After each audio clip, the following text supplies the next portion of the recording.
Alright, thanks for clicking on the video.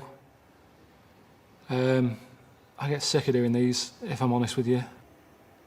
You're probably going, oh, what are you moaning for? All you've got to do is promote a DVD. But I hate it. It really does me head in doing these videos. And I tell you why. Amazon always say, oh, it'd be great if you do us a video. We'll put it on the front page and everything, loads of people will see it. They never do. That's why I sort of resent sitting here having to talk to you, because they say, oh, we definitely will, this time we'll do it. I've done about 5 or 6 of these videos and they never put them on the home page. You stick it on the page where the DVD is, but by that point, you've already got to the page where the DVD is, so it's pointless flogging it to you. You're already close to buying it. If anything, this could just put you off. So what is the point? It sort of niggles me. The problem is Amazon, they flog too much stuff. It's the biggest shop in the world, isn't it? And what I want is the shop window. But they never, ever put me, I never get in the shop window of Amazon. They're basically shoving me, like, right at the back, near the fire exit. That's where they flog my stuff. You might come across it by accident, but it's never there. It's like they're never proud of it. The amount of work I put in, they're travelling about, they're not eating properly, they're not sleeping properly, getting ill. It's a lot of time and effort I put into this, but they never put me at the front page. They've got like, I don't know, they sort of show off all the stuff like The Wire, or, I don't know, Game of Thrones or whatever it is. It's all that stuff, that's what will be on the home page. If you want something, you can normally get it on Amazon. Apart from Long Got Summer with Don Johnson on DVD, my mum wanted it. For some reason, they don't stock it. I don't know why that is. But anything else, they've got, anything you can think of, they're probably flogging it on Amazon. In fact, this is how I should do it. I should talk about how good Amazon is, and then I might get on the homepage thinking about it. So Amazon is probably the best online shop where you can buy stuff from turtle wax, car polish, to ceramic ducks. In fact, bigger than that. That isn't even that. You can get that in Homebase, both of them things. But imagine something at that end of a scale, and the other end, they cover it all. Apart from that Don Johnson film, that Long Got Summer film, they just can't, I don't know why they don't stock that. But if you want anything, Amazon is brilliant, so hang on, let me, so they can't edit this out. So for all the hottest titles in DVDs, The Wire, The Sopranos box set and The Moaning of Life, that's out now on DVD. Click on it, buy it for yourself, buy it for someone else. Thank you. Oh, and here's a little taster of it if you haven't seen it. Karl Pilkington is back. He's travelling the world in search of answers to life's big questions. This cat's cross-eyed. I've never seen that before. This is the moaning of life. It's like, who's the mental one here? Is it me or everyone else? Out now on DVD and Blu-ray.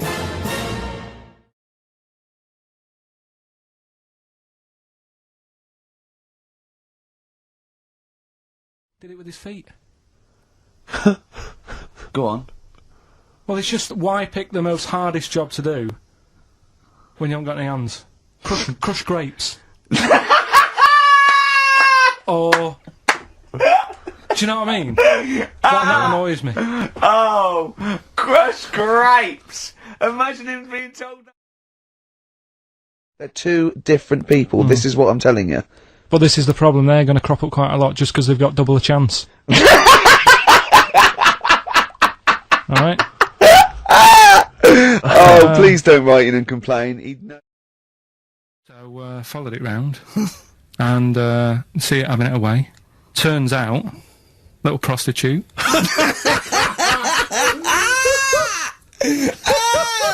Oh, God! It's a little monkey prostitute. It was getting fatter because it was charging them bananas. What a load of old rubbish. It's charging them bananas. What was it, a boy or... It was a... Woman. Little woman monkey.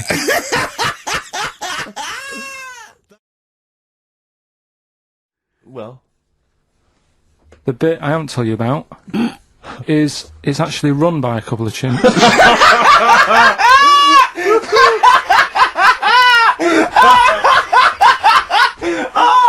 Oh, God! God! Oh, God!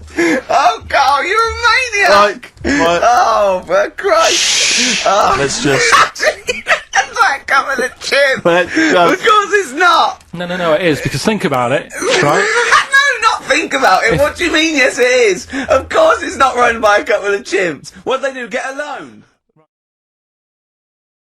What would you do?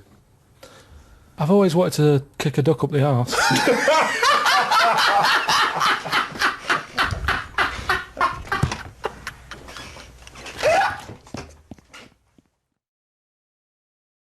It was a chimp. They weren't happy about it. Of course not. Because now the owner of the chimp wants to enter it into the Tour de France. No! Oh, God! I'm gonna die! Oh, God! In 2005. Now, a couple of questions. I trust you'll be able to answer these. Oh, God! Steve, help me out. Right. So the monkey enjoyed it, and it was like, well, I want to do it again, right?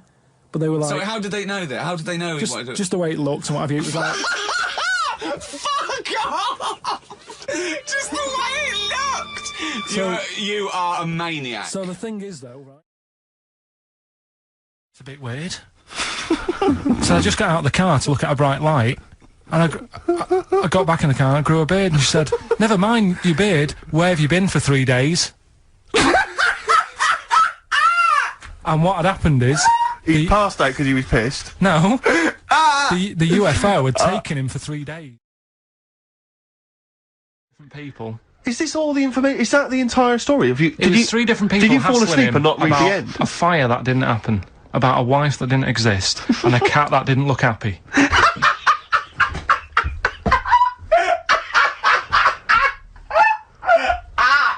Oh, I'm gonna have a heart attack, Carl. It's a popular thing. You mean the kids that are born hairy? No, there's kids who've been born hairy, right? Yeah, that's it. No, but listen, and they walk around on all fours, and they drink milk from a saucer. Steve, this is No, too remember. easy. Physics. Yeah. It was going on about the nuclear bomb and how powerful it is, and they put a manhole cover on top of one. Okay. Blew it up. Yeah. Never saw the manhole cover again.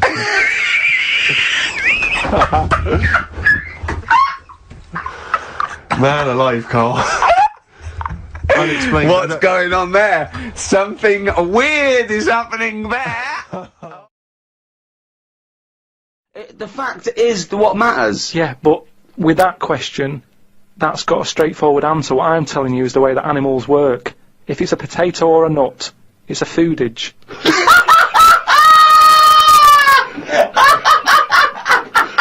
And once again, I return you to my question as before. What's your point? What point were you making?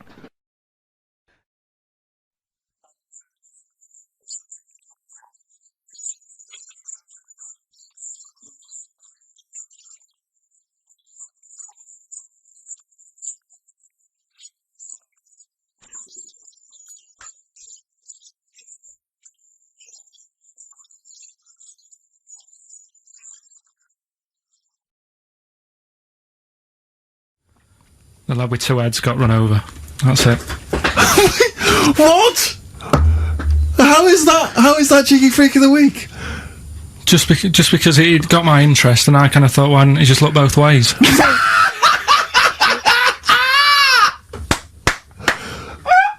I'm intrigued to know Why wasn't he looking both ways?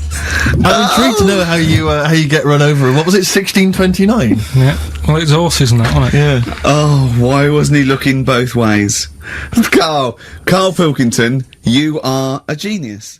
If you knew with certainty that today was the end of the world, how would you spend that final day? So, for instance, I've always wanted to smash up a bar. Do you know what I mean? It's strange, but I've always wanted the exhilaration of just smashing all those bottles, like you see in a film. But would you enjoy it as much knowing that you're going to die in 8 hours? I don't know, I suppose it's the sense of abandon, you know? I mean, maybe I'd murder a person.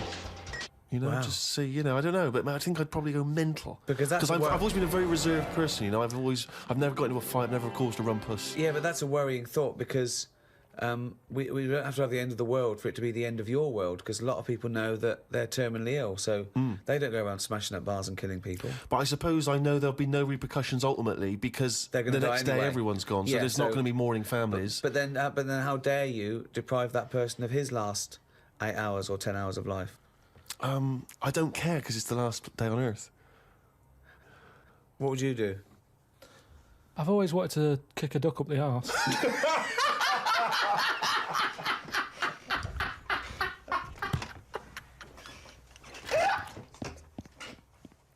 A dog has got human eyes. If a jellyfish had a pair of eyes like ours, I probably wouldn't worry about him that much. But like I said to you, it's that way that they haven't got eyes, they're floating about. I can handle some fish. They look like, because they've got eyes, you can make eye-to-eye contact with them. A jellyfish, what are you looking at? It's a snidey thing, like I've said to you. You can see a lot in eyes. Do you know what I mean? They say, don't trust him. Why? It's his eyes. Jellyfish haven't even got any, and I don't trust them. In terms of design and everything, and if you lined everything up, say if I'd come from another planet and everything was lined up in a row, and they said, right, we're going to give you a crash course in what's knocking about on this planet. Yeah. And you go, right, go on then. And you go, this is man, here's woman, here's a dog, here's a cat, here's an octopus, I go, hang on a minute, what is this? So I said, right, I'm seeing Clive Warren. Who the fuck's Clive Warren? Who's Clive Warren? The one who was in Closer. Clive Owen. Clive Owen. Right, all right. Did they look at you like you're a fucking idiot? So they all started trying to figure out, who's this Clive Warren we've not heard about? He must be amazing. He's on Clive Warren. Get me Clive Warren on the phone. Get me Clive Warren. And I said Rebecca De Mornay, right? What? Oh, where did that come She from? hasn't been in a film for 15 years, has she? Clive Warren and Rebecca De Mornay. They thought he was a genius. They've never thought of putting Clive Warren with Rebecca De Mornay. But hang on a minute, you could have any film star. This is your fantasy casting, and you choose a bloke that doesn't exist and a woman who hasn't been on TV or in a film for 10 years. Oh, God. He said, what you've got to do when you go to sleep, focus on your toe, right? Okay. He said, and just think about nothing else. I said, He's a witch. Did he say to put a toad under the bed? no, he just said, focus on the toe and see how you go on and what have you. Next time you come in, let me know. Anyway, I gave this a go, focusing on the toe. So what does this mean? You mean you sat in bed staring at your toes? No, this is it. He said, like, lie down, Visualising shut it. your eyes and sort of look at it, sort of thing. So I was lying there, and it just wasn't working because Oh, Carl, this isn't medicine. I was... You even though were my thinking of a eyes- finger. Well, no, He found out he was thinking of someone else's toe. Next day, doesn't someone work. called up and said, Carl, my toe's better. no, the problem was I was still using my eyes even though I had them shut.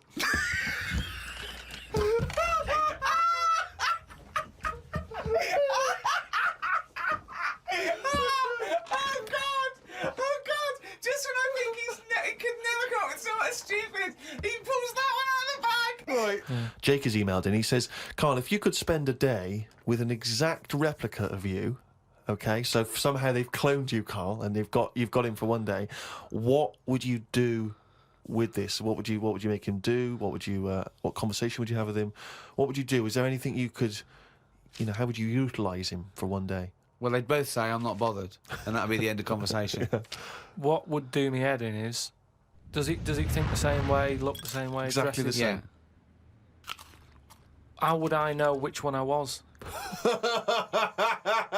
Because you'd be you. That's amazing. No, no, How would I know which That's one I was? incredible. No, because- that is the most stupid thing ever said by a human being. Can we get the Guinness Book of Records on this? Has anyone anywhere in the world said anything more stupid than how would I know which one was me? But think about it, this other person's going, all right, thanks for meeting up and that. And I go, hang on a minute. No, you came to me. And then Suzanne would come home and she wouldn't know the difference. And then suddenly you'd start doubting yourself. And you go, should I be leaving? Or... So how do I know if I am that real one, if he knows what I know? But you know who you are because you're experiencing But he'd it. be saying that because he'd say, Yeah, it is a bit weird. But isn't it, you how know we the nick- truth, you idiot. Because How you would I wouldn't- know which one I was?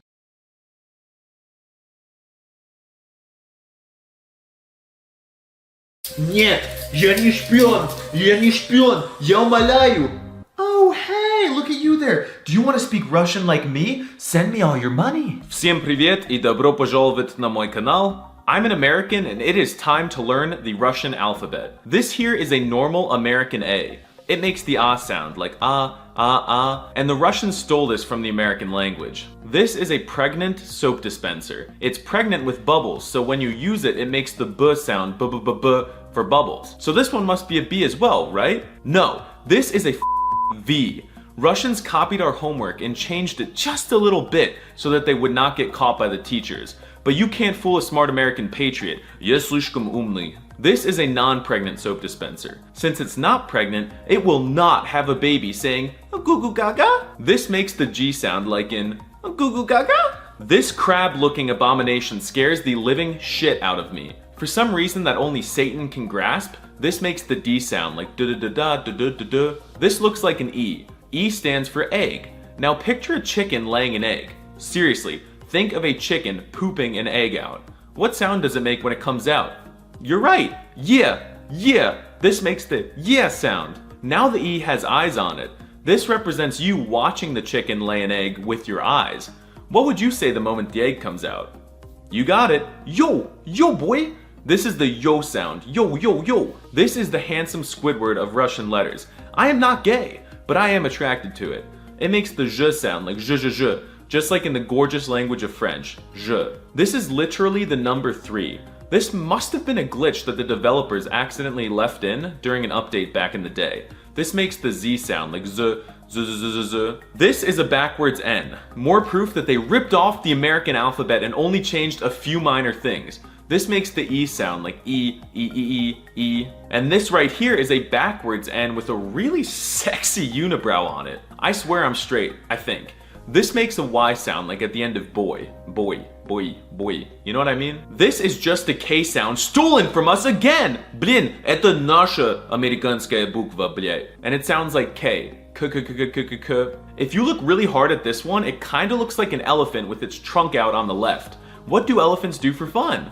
You're right, they lick things. Lick. Makes the L sound. This makes the M sound. M for monolingual beta, which you won't be once you learn Russian. This right here is my least favorite letter. It looks exactly like an H, but it's pronounced like an N.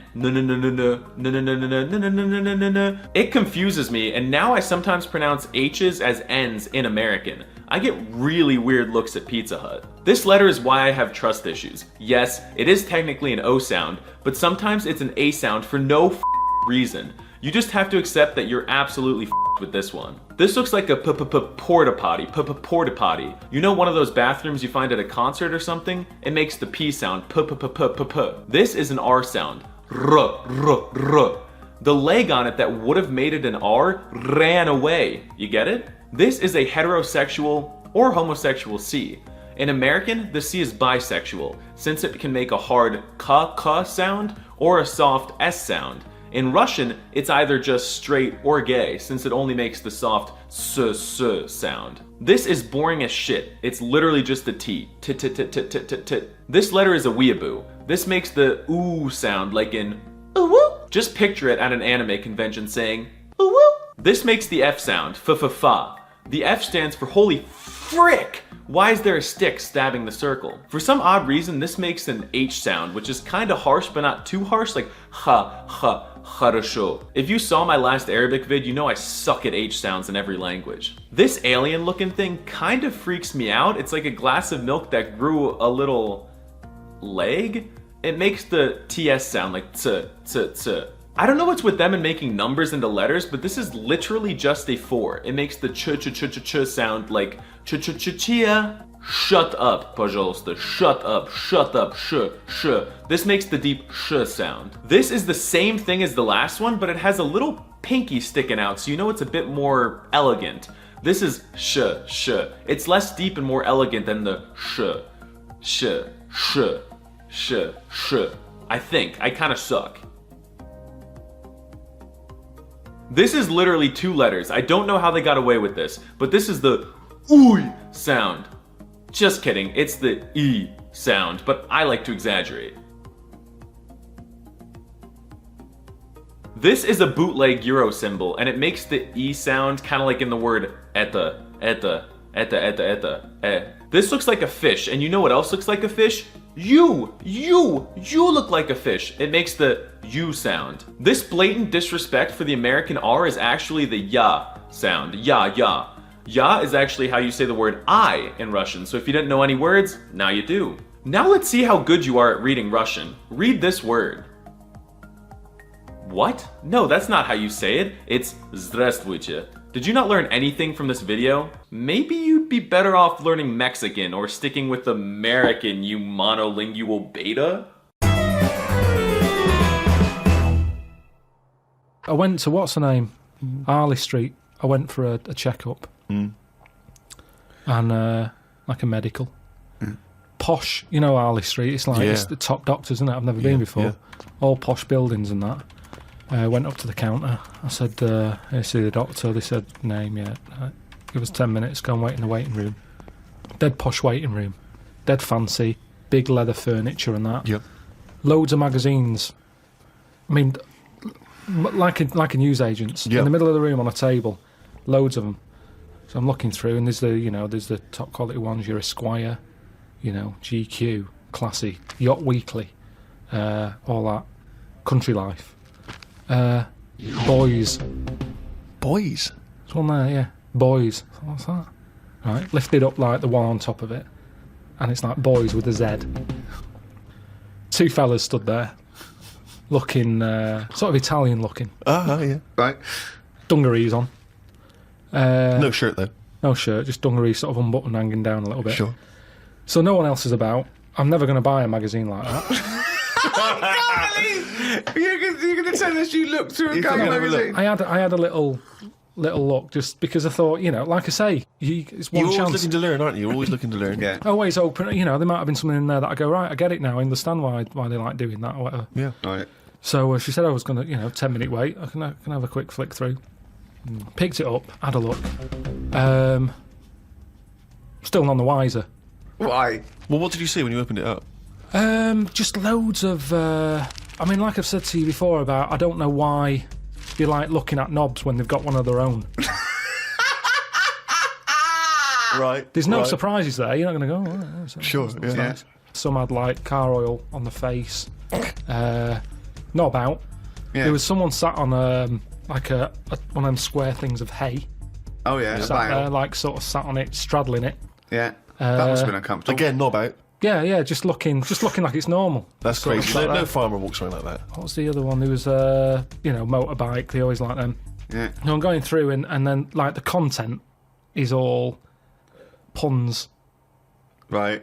Everything was to do with knob. Right. That's the only bit they're interested in the male body. Look at this bloke It's straddling not- this huge throbbing thing. The bike's not bad either. Yeah, Yeah, all that, yeah. loads of them. It was just cock,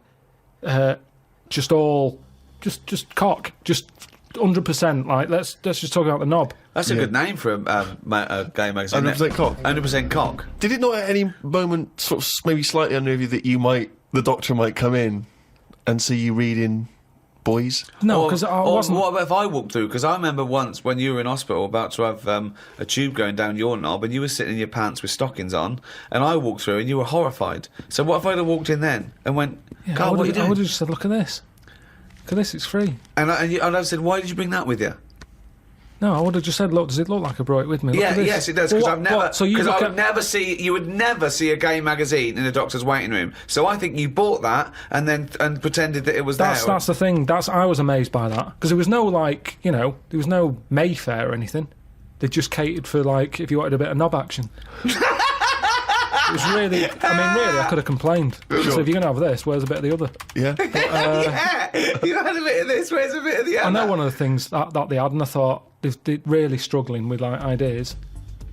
They had a Sokoko. As in Sudoku. Yeah. Sokoko. Sokoko. Surely Sadico is better. No, because it was like Sokoko. Yeah, but it's Dick as well. Sokoko. Yeah. What? And it was still a Sudoku style puzzle, but it just had that name. Yeah. Yeah, it's just So everything. It It's was all just Sudoku, but called Coco. That's amazing. That is amazing. Now, That- if I was gay, do you know, like Let's you have a say, game of Lubo. Let's have a game of Knobopoly. Noberation. Knoberation. Let's have a game of chess. Cock.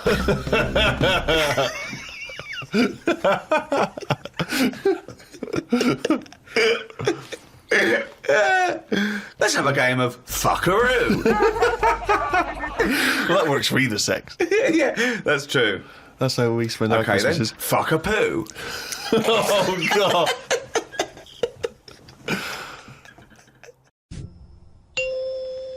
Do you recycle? I don't really do all the. I don't separate stuff. I don't sort of put there's the cans, there's the paper. You don't do that? You just throw it away, do you? Yeah. Because Oh, that's not bad. recycling, That and they annoys can't me. do anything with that. That annoys me when you're just putting it in landfill, mate. Come on. Yeah.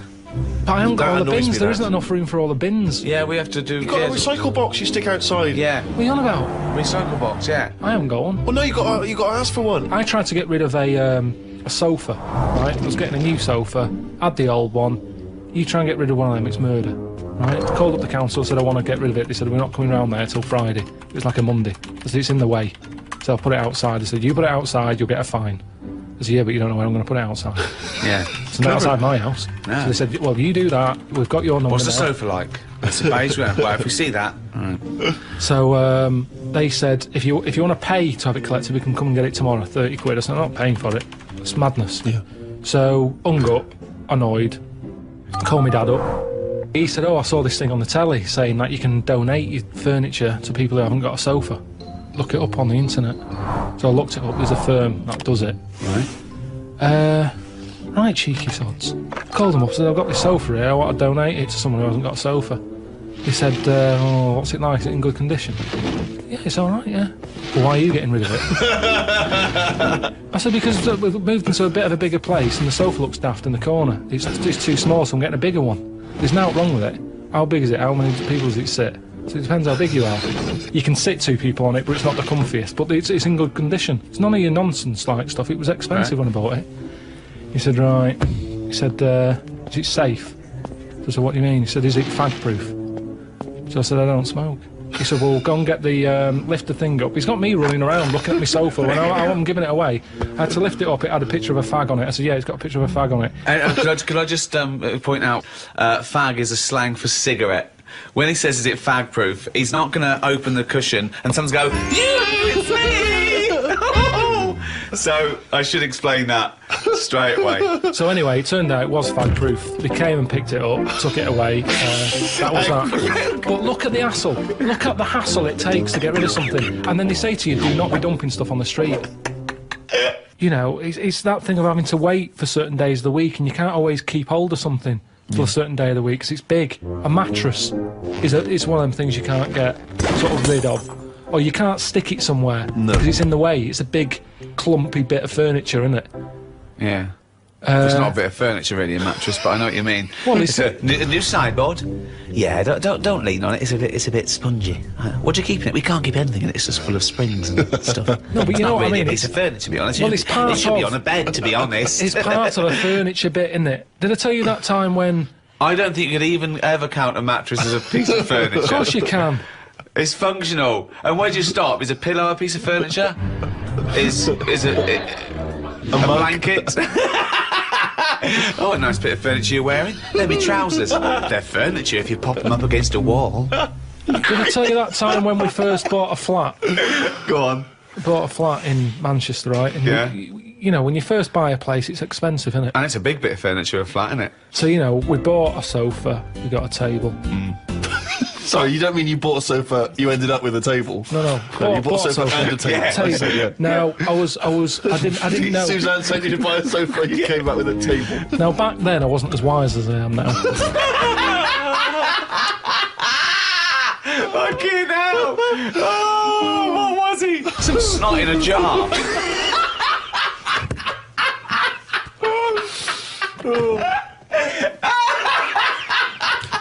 Can I just apologise to any slot in a jar that's listening and was offended by that comment? All right. So I ordered a bed. I ordered a bed. Yeah. It turned up. Oh, well done. Fucking hell, that's a big treat. I thought... Nothing went down shit creek this That's time. not the end of the story, is it? No.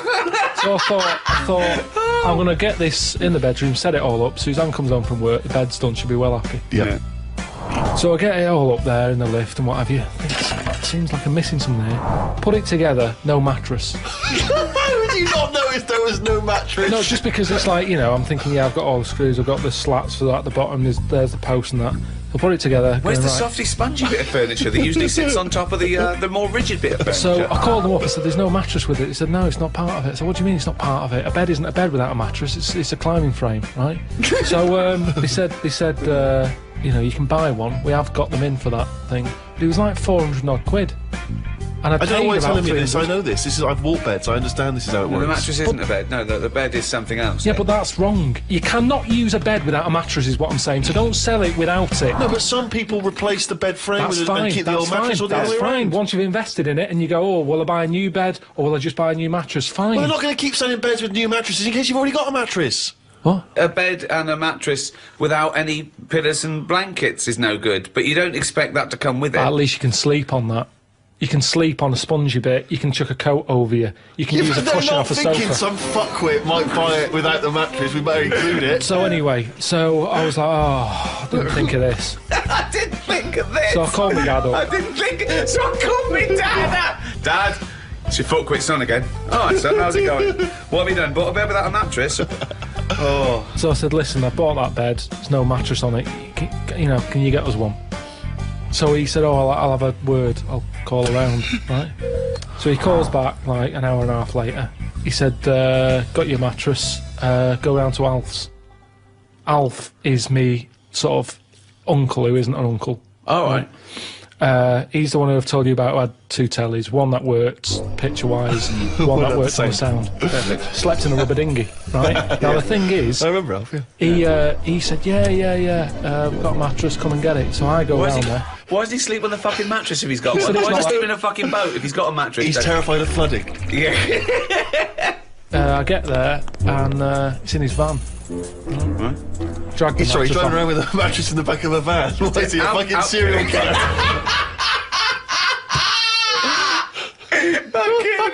So I thought Suzanne's going to be happy. Dragged it out of the van, chucked it in the car. Thought she won't even know. Do you know what I mean? So I dragged that back. Am I going to make its rush hour by this point? She's going to get home. Anyway, get home, drag it into the lift and what have you. Drag it up, drag it into the bedroom, stick Dead it on, prostitute falls off it. sheet on it and that. Suzanne comes in. She goes, "What is that smell?" So I said, "What?" She said, "It's like oil and diesel." But hold on, why didn't you smell it? No, it doesn't make sense. I think I just sort of got used to, maybe because I got in the back of the van, smelt that, thought that's in the van, then I got used to that smell. Yeah. It's in the back of my car, folded up. I'm concentrating on trying to get this bed made before she gets in. Sure. So anyway, she's going, "What is it?" I said, "I've got this off Alf." She said, "We can't have that." She said, "It's a new flat, nice clean flat and everything. We've got this old thing that stinks. Get rid of it." It was murder getting rid of that. And I had to tip it. I went round the back of some supermarket and left it there. Because you call Fly around... tipping. Illegal fly tipping. Well, no, because I think it's illegal and bad when you're chucking it out, say, at a bus stop or somewhere on a high street or something and people are going, "That looks a mess." I chucked it near the bins at a supermarket. I'd gone out of my way. I thought, where is this not going to be offensive? Why couldn't you just go on the tip? I think I did try the tip. Oh, no, there was a massive queue. There was a massive queue. Laziness, Rick, A sorry. queue at the tip? A massive queue. I Where remember was it this? now. Oh, Stretford. laziness then. Stretford, that Why one. I is there remember. a queue for the tip? Don't know. I remember, yeah. I remember driving past it and I haven't got time for that. And So that's... don't go on about you couldn't get rid of it. It's because you couldn't be asked to queue up, you lazy bastard. Couldn't get rid But of what it. was he thinking? Why was he panicking? One, why did he get a bed without a mattress? Two, why does he call his dad to get him out of mattress-related problems? His dad goes, Alf's got one in the back of a dirty old fucking van. Oh, wait, that should be all right. No, but the thing is, what I'm saying is, when I was in that bed shop and I'm going, "Oh yeah, good bed, I'm sitting on it, I'm sitting on a mattress with it." At no point did he say, "Now, have you thought about what sort of mattress you want? Have you got orthopaedic problems or whatever?" That didn't come up. He said, "There's your order, there's your address. I'm not a bed man. I go to the bed man to get bed advice." In the same way, Same problem here. I've had work done recently with... Dad, what? How to get rid of a body? Let me call out. into a toilet, and women, when they use their little cubicles, they don't shut the door. Some of them just sit down on the toilet, right? And you see everything. And, no, seriously, that's probably one of the first times I saw, like, a woman. Yeah. That, right, and my Auntie Nora when she was staying over. What happened with your Auntie Nora? She was, she's into wearing caftans. Into wearing what? You know, caftans. Oh, yeah. What caftans? Big, bellowy sort of dresses. Right. And, yeah, I used to sit on the floor at home in front of the telly. Sure. She was on the chair behind. Yeah. She did a bit of a sort of a Sharon Stone scene. Oh, God. Yeah. Did you see it? There was no underwear? No. What age were you? What was it like? What age were It you? was like a ripped tennis ball. So. What? Right, we're off air. We're off air. Either that or put us in for the Sonys. Animal rights is a hot topic. It's a big issue. What rights should they have? We test drugs on animals, and we're basically saying if they die, they die. We'll learn something from them. People do make distinctions between animals' rights. They know that it's probably more acceptable to kill an ant than Punch a cow. Yeah, exactly. I told you, didn't I, about me dad's mate who had a monkey and he had to thump it. What? Well, there's two things there. One, why did he have a monkey? Two, what sort of discipline is thumping a monkey? What was the monkey doing? He was annoying his wife a lot and sort of, you know, pinching her arse and stuff like that. Right, No, right. that's Wait a not minute. true. We've It's not never true. heard this before. How have we had all these years No, of I'm sure I monkeys and told we've you never about heard it this ages before? ago. Your dad had a mate who had a monkey? Yeah, I'm sure I told you. Why did he have a monkey? Just for a laugh? Well, it was back in the day when people did. They all had, like, odd sort of pets and When? that, didn't they? In, like, about 68. Oh, In 1968, 1968. when everyone had a monkey. We had to thump it. Now, the weird thing is... No, that's weird enough. Is this is all the story? This is the entire story? No. You've got all the information you've got is he had a monkey and he had to thump it. Yeah, my dad told me about it. When he found out that I was into monkeys, he said, oh, Benny thumped one. And, Benny thumped one. Oh, my son's into natural history, particularly simian variety. I've got an interesting fact for you, Carl. Sit down. What is it, Peter? Benny thumped one. Brilliant. But what was interesting is the way that people are thumping other people all the time. No one bats an eyelid. Thump a monkey. People go, you thumped a monkey. Yes, they do. They do go, you thumped a monkey. So that's what's weird, isn't it? But this chimp doesn't want to be caged and kept in a fucking council house in No, Manchester. it was quite happy. And if It it wants to wasn't live like a happy. human... I mean, in the 70s... You know, there were all the teabag adverts and all that, and they were loving that. No, they and weren't people loving it. interfere. People go, that's unfair. Now they're in like a cage in a zoo. You go, it was better when I was pushing a piano up the stairs. They weren't really. They weren't actual delivery men. They weren't really sitting down and having a cup of tea. It wasn't a documentary. A week in the life of the monkey delivery men. I love that. Chimps in a zoo now going. Okay, now at least we were free. Remember when we used to drive a van And for a we were living? and we were on 58 quid a week. Yeah. They're not meant to be kept in a house in Manchester. Cruel to keep a person in a house in Manchester, so it's fucking cruel to keep a monkey. All right.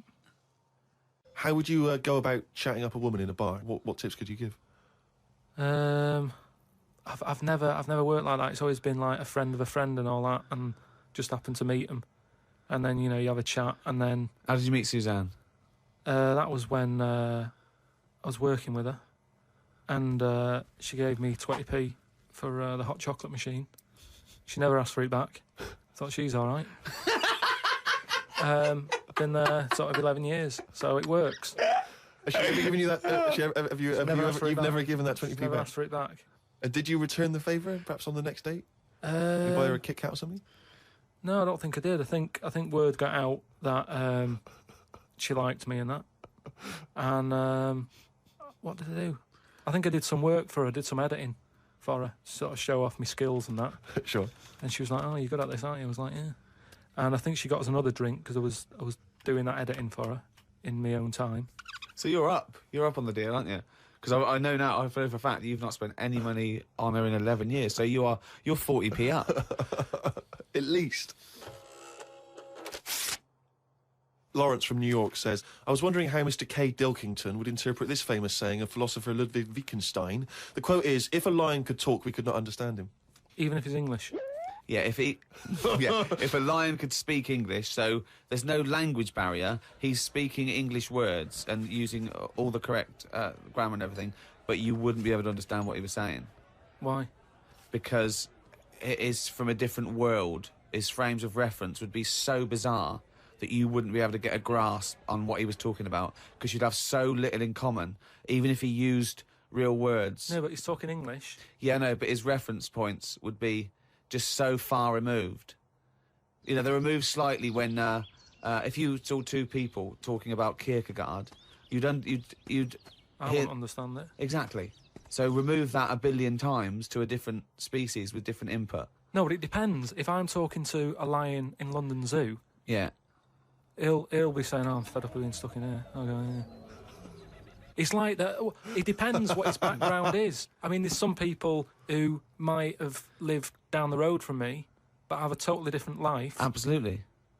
So it doesn't matter that it's a lion, does it? Well, yeah, because they're just trying to remove it even more. So now it's not just a bloke who lived a few doors away.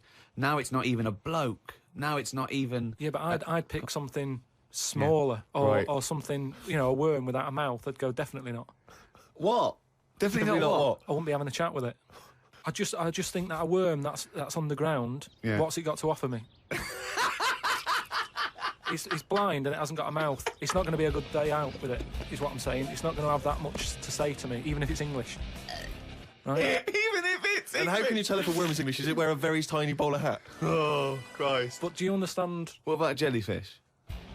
No, you see, I think that's where you can say you wouldn't be able to have a good chat with them, because to me, the sea might as well be another world. Yeah. Right? Yeah. In a way, I think the fish sort of have more rights than us. What do you mean? Just because when whoever made the world, right? Yeah. Say, you know, we're just bigging up God, but if I was to have a go at him, I'd say you added too much water. Criticism 1 to God, right? So, How would you have changed that? Just more land. Fair enough. Now, why have fish got more rights than us? That was what I was interested in. Because there's loads of them, and when you look at the amount of sea on the world, right? There's loads of that. You only have to like you know, I was in Malaga the other week, right? And you know, you look in the sea, there's loads of different fish, and that's just in like 8-foot water. If you go miles out, there's like all sorts of weird fish, isn't there, with like lights on them and everything. So, and there's just millions of different types. yeah. Yeah. Now, But why does that mean they've got more rights than us? just because I think, you know, rights come in numbers, don't they? If you know what I mean. Like, if there's one of you shouting, people go, "Oh, he's an idiot, shut up," whatever. If there's loads of you shouting, they go, "Oh, best listen to him, see what they've got to say." And that's what I mean about fish. Yeah. There's loads of fish, Right. so But they're not really making their voices heard, though, are they, Carl? Yeah. I know, because they're underwater. But what I mean is, I don't know what I mean.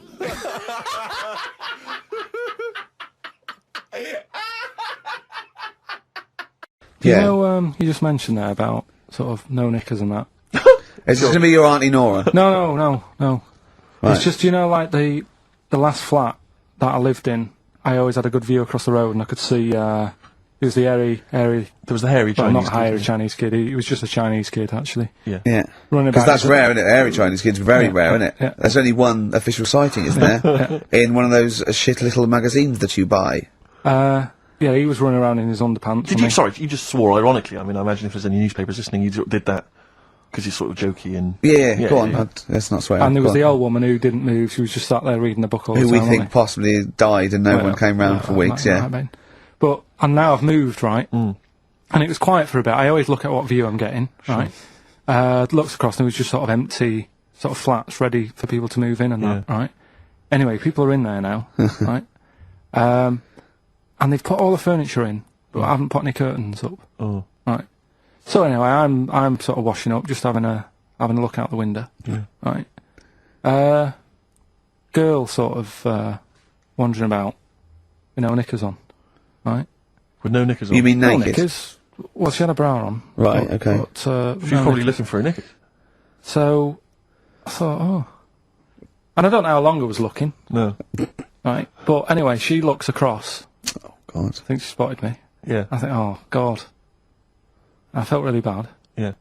I said to Suzanne, Sorry, is this some sort of Peeping Tom confession while the Telegraph are listening? I've no idea. well, it's not, that's the thing though. Peepington. If I was peeping, she was peeping as well, because she was looking over. Works both ways, doesn't it? Yeah, but yeah, all she could see of you was your bald head. Yeah. No, but And your this hands is it. moving as you were washing up.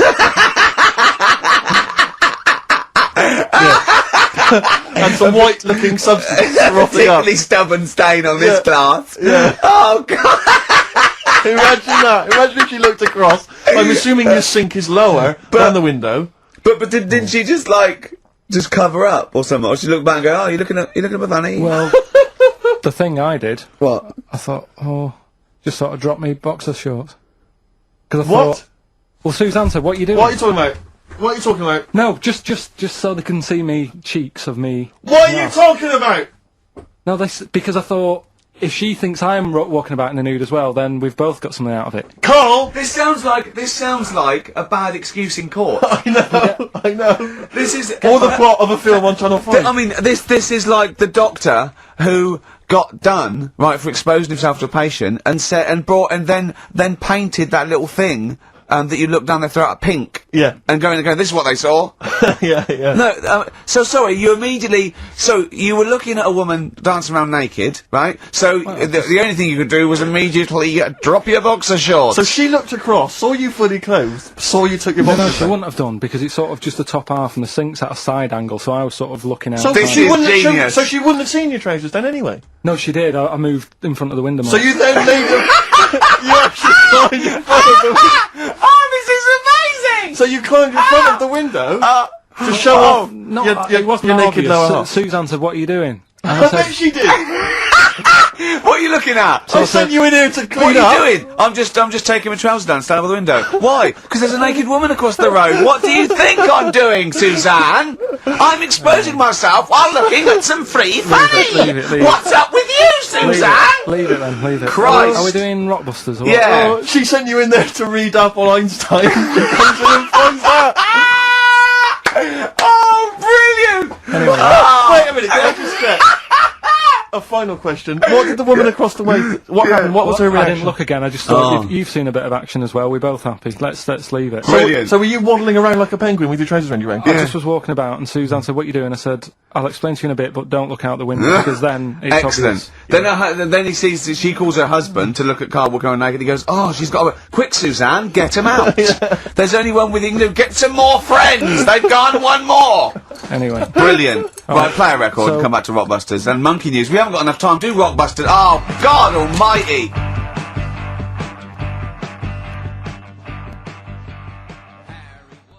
What have you prepared for this show now? You've had 3 months to prepare. Yeah. What have you got? What have you got for us? Okay, what's happened in the last 3 months? what in this place or just my life? Well, what have you got for us? With 3 months, we're cloning about. You get Mondays off, you're getting paid for it. You've got a cushy deal. You're having a laugh. You're taking the piss out of the management, right? So, what have you got for us? Give it to us. I've kind of updated Rockbusters a bit. Right, brilliant. Yeah. Right. So, and you said don't mess with it. If something's good, don't mess with it. What do you mean it wasn't good? It was never good. It was never good. No, Of it was course we never had to good. fix it. It was fun to do. It was a laugh. I mean, I imagine it was much more fun for me than the 450 listeners. You know what I mean? I enjoyed it. I enjoyed squeezing your head and dressing you up. No, but that's and- just it. When I had a meeting with Graham, right, I said, look, I'm not being funny. I don't want to do it anymore. I've had Yeah. enough of it. Yeah. And he was like, oh, what's up with you? You sounds like you have a right good laugh. I said, yeah, but that's that's all good acting and stuff. I said, it's hell in there. I said, Like he's talking about Vietnam. Yeah. I said, having my head squoze, right? What? Squash! Squoze is still not a word. We've been away 3 months. It's still not a word. Right? I said, he's putting a dustbin lid on my head. Yeah. You told this to the ND. He's hitting me with a tray. Yeah. He's chucking toilet paper at me. Yeah. And he said, yeah, but that's all over 2 years. I said, no, that was the same day. So, Okay then, what has changed in 3 months? They're listening. They've been listening for 6 minutes now. Come on, give us something. Bit of Nickelback. What's happened in 3 play a days? record What, and let what, him 3 think. months? What, in my life or Yeah, in here? Nothing's yeah. happened here, nothing's changed here. Right. But, I don't know, do you know last time we were on, Yeah. right? And I was telling you about the woman over the road, where I What? live. The one that walked around naked. There's a woman who walks about the flat naked, This right? is when Carl was watching a woman naked.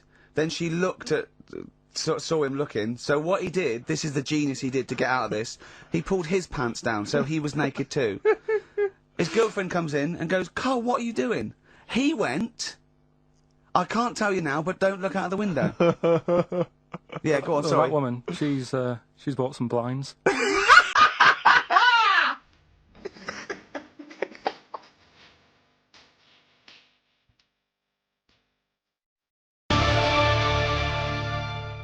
TV. I just think there was a kid who grew up in our avenue, right, on the estate, who, when it was born, right, we kind of thought it's got no chance, this kid, because its man was a bit of a rumman.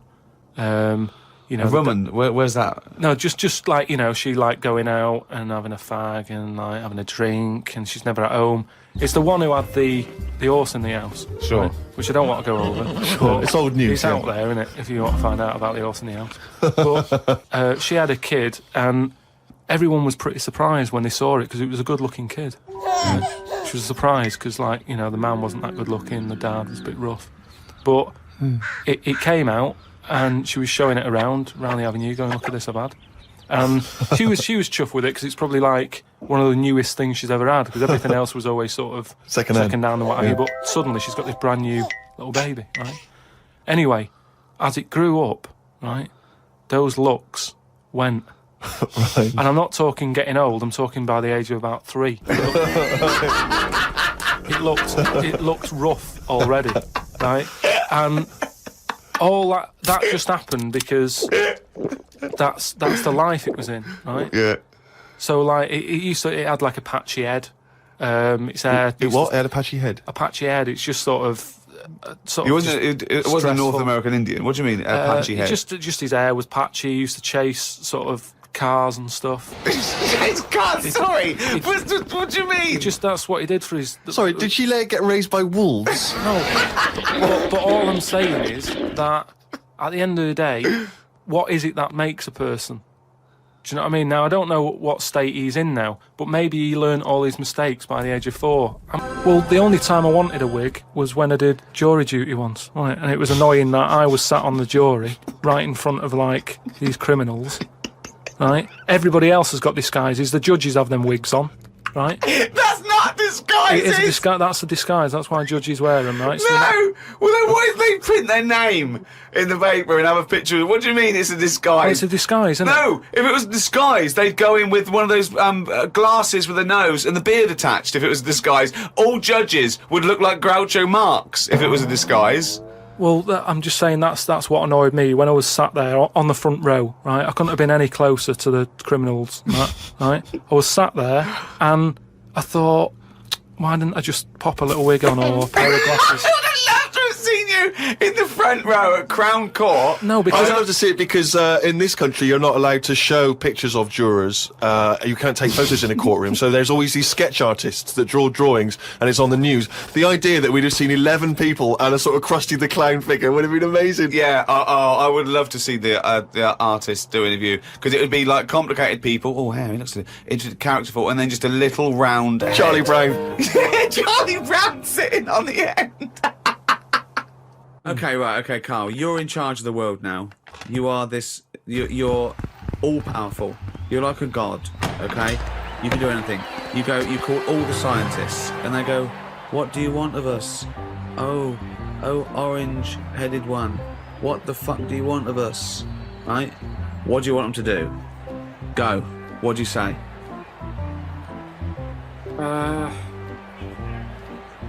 well, I want to come in and how long have they been working on the Big Bang idea? Forget it. You've got every science. No, but I don't just want to come in and poo-poo that because they're gonna Poo-poo. They've done a lot of research. Well, on hold it. on. You wanted to stop a minute ago. Yeah, I know, but you don't just come in, guns are blazing. I'd say, hello You can do everyone. anything you want. Oh, go on then. Hello everyone. Hello, Carl, leader. Right, listen, this Big Bang thing you've been doing. Yeah, well, that's just only a few of us. That's like less than 1,000,000% of us. We're all here. Yeah. I've dropped AIDS research. I've dropped cancer research. Right, well, why have you dropped that? Who's told you to do that? Well, no, we knocked off. They said you wanted to tell us something. We're all here. Every scientist in the world Well, is listen, here. what research are you doing? Oh, well, I'm looking at what happens if you give Feminax to an owl. What happens? Well, I'm halfway through it. I got called away. Look, I'm really busy. What do you want me to work on? Who said they're doing cancer? Go back. Go back to work. Right. Okay, the rest of us doing stuff that you think we're fanning around with. What would you want us to do? Listen, well, I can't do it all today. What about me? I was doing AIDS. Hang on a minute. I was doing AIDS. You just wait a minute. Right, okay, why does cancer get to go back? Are you saying that cancer's a bigger problem than AIDS? You go back to work. So I hate to go back. I'm doing restless legs. Right, can everybody but the Big Bang people leave?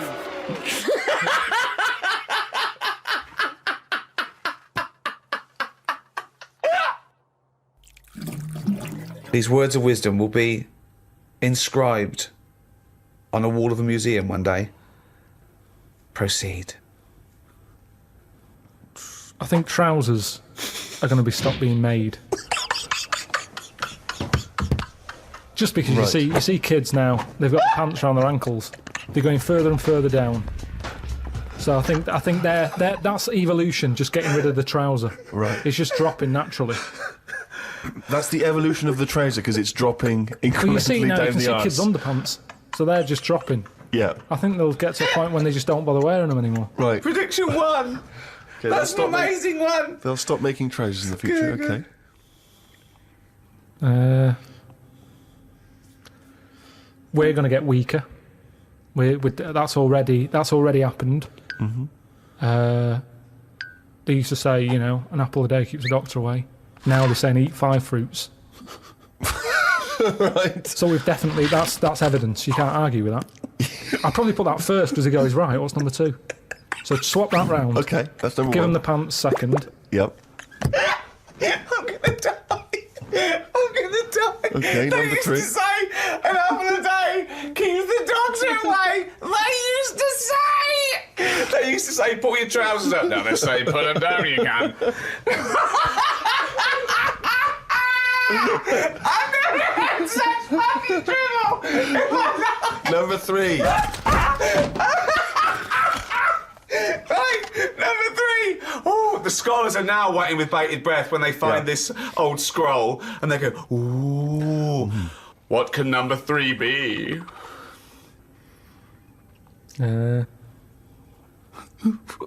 I reckon we'll blend all our food. Oh, God. No, because I honestly thought then he was going to make a point about race. When he said, I never thought it would be, we'll blend all our food. like they do for babies, you mean? I just think when you think about all the stuff we eat now, cavemen chewing on big lumps of meat. Yeah. We had wisdom teeth. Yep. Now they say, "Well, take them out. You're not using them. Yeah. Why not using them? Because your food's soft." Yep. Sorbet, Yeah. soups. Yeah. Everything's softer, Just isn't it? those When you get two, an yeah. avocado, they say, "Is it soft?" Everyone's squeezing the food before they buy it. Yeah. No one wants anything tough. Yeah. So I think chewing is a sort of It's a thing of the thing of the past. We haven't got the time to chew. Everyone's like, "Hurry up, eat that." You don't have to go out for dinner with Ricky. He's like, "Hurry up." Like, I'm still eating Well, he it. does blend his food, I think. Okay, so blending food. Great. I reckon. What else do we do now? So I've done teeth, done trousers. I've come up with this idea. It's sort of like glasses, but you can live wherever you want to live. What do you mean? Everything that's real, you're not looking at that anymore. This is really the future. I'd put this at number 10. This is like... We're only doing 5. Fuck me. So what you mean is that you look through the glasses and instead of seeing what the real world, you see a tropical what you want to paradise. see. So if you're a young kid and you like the idea of living in the urban ghetto with all graffiti on the walls and that, you can see that. Yeah, but hold on. Are you walking round? Because you'll be bumping into stuff, won't you? No. Why not? No, what you mean is that the stuff that's there in the real world is being digitally reimagined in your glasses. So what was a nice country lane is suddenly now an It's urban got loads ghetto. of graffiti on it. Sure. Absolutely mental, pointless, will But- never work. Absolutely But one of all the the- maddest things you've ever said. Really weird, that one. Yeah, It yeah. could be done. I reckon it could be easily Why done. would it be? Okay, Because- that last one, that's number 4. That's a load of bollocks. So what's number 5? There'll be more letters in the alphabet. Why? Why? Because we're running out of words now, aren't we? No, we're not running out of No, we words, are. We are definitely running out Just of words. using, it's using the letters we've already got and yeah. making new words. Yeah, we're making, yeah. No, but we haven't got enough now. Of course we have. Have you any idea? You could have a word with 9 L's Yes. before you run out. Yeah, and they do in Wales and what have you. That's because their alphabet is shorter than ours. They've only got something like 24 letters over there. Right. They go mental with the L. now, what we do is we've got 26 letters, but we are now struggling. We're not struggling at all. We are. We're not. I mean, it's a stupid... Boswallocks in shampoo. Now, there's a word where they've gone, well, we've invented something here. We've got something we're putting in shampoo. Boswallocks? Boswallocks. Have you just made that up? No, it's now they go, new with Boswallops and ceramide R. Yeah, but that's a new word because they have to, they come up with a new word. But it's a terrible word. Why? Boswallocks. It's another word. Is that real? You've made that up, No, I haven't. It's a real word. Boswallocks, yeah. Now, this is what I'm saying. So years ago, when they came up with all the sensible ingredients, Go on. sodium. That sounds that sounds all right. He likes sodium. He doesn't happy like with that. Because it sounds like something in it, like an ingredient. Well, yeah, but that's because you're used to it. Is this a load of Boswallocks? Are you winding me up, No, the two it's of you? real.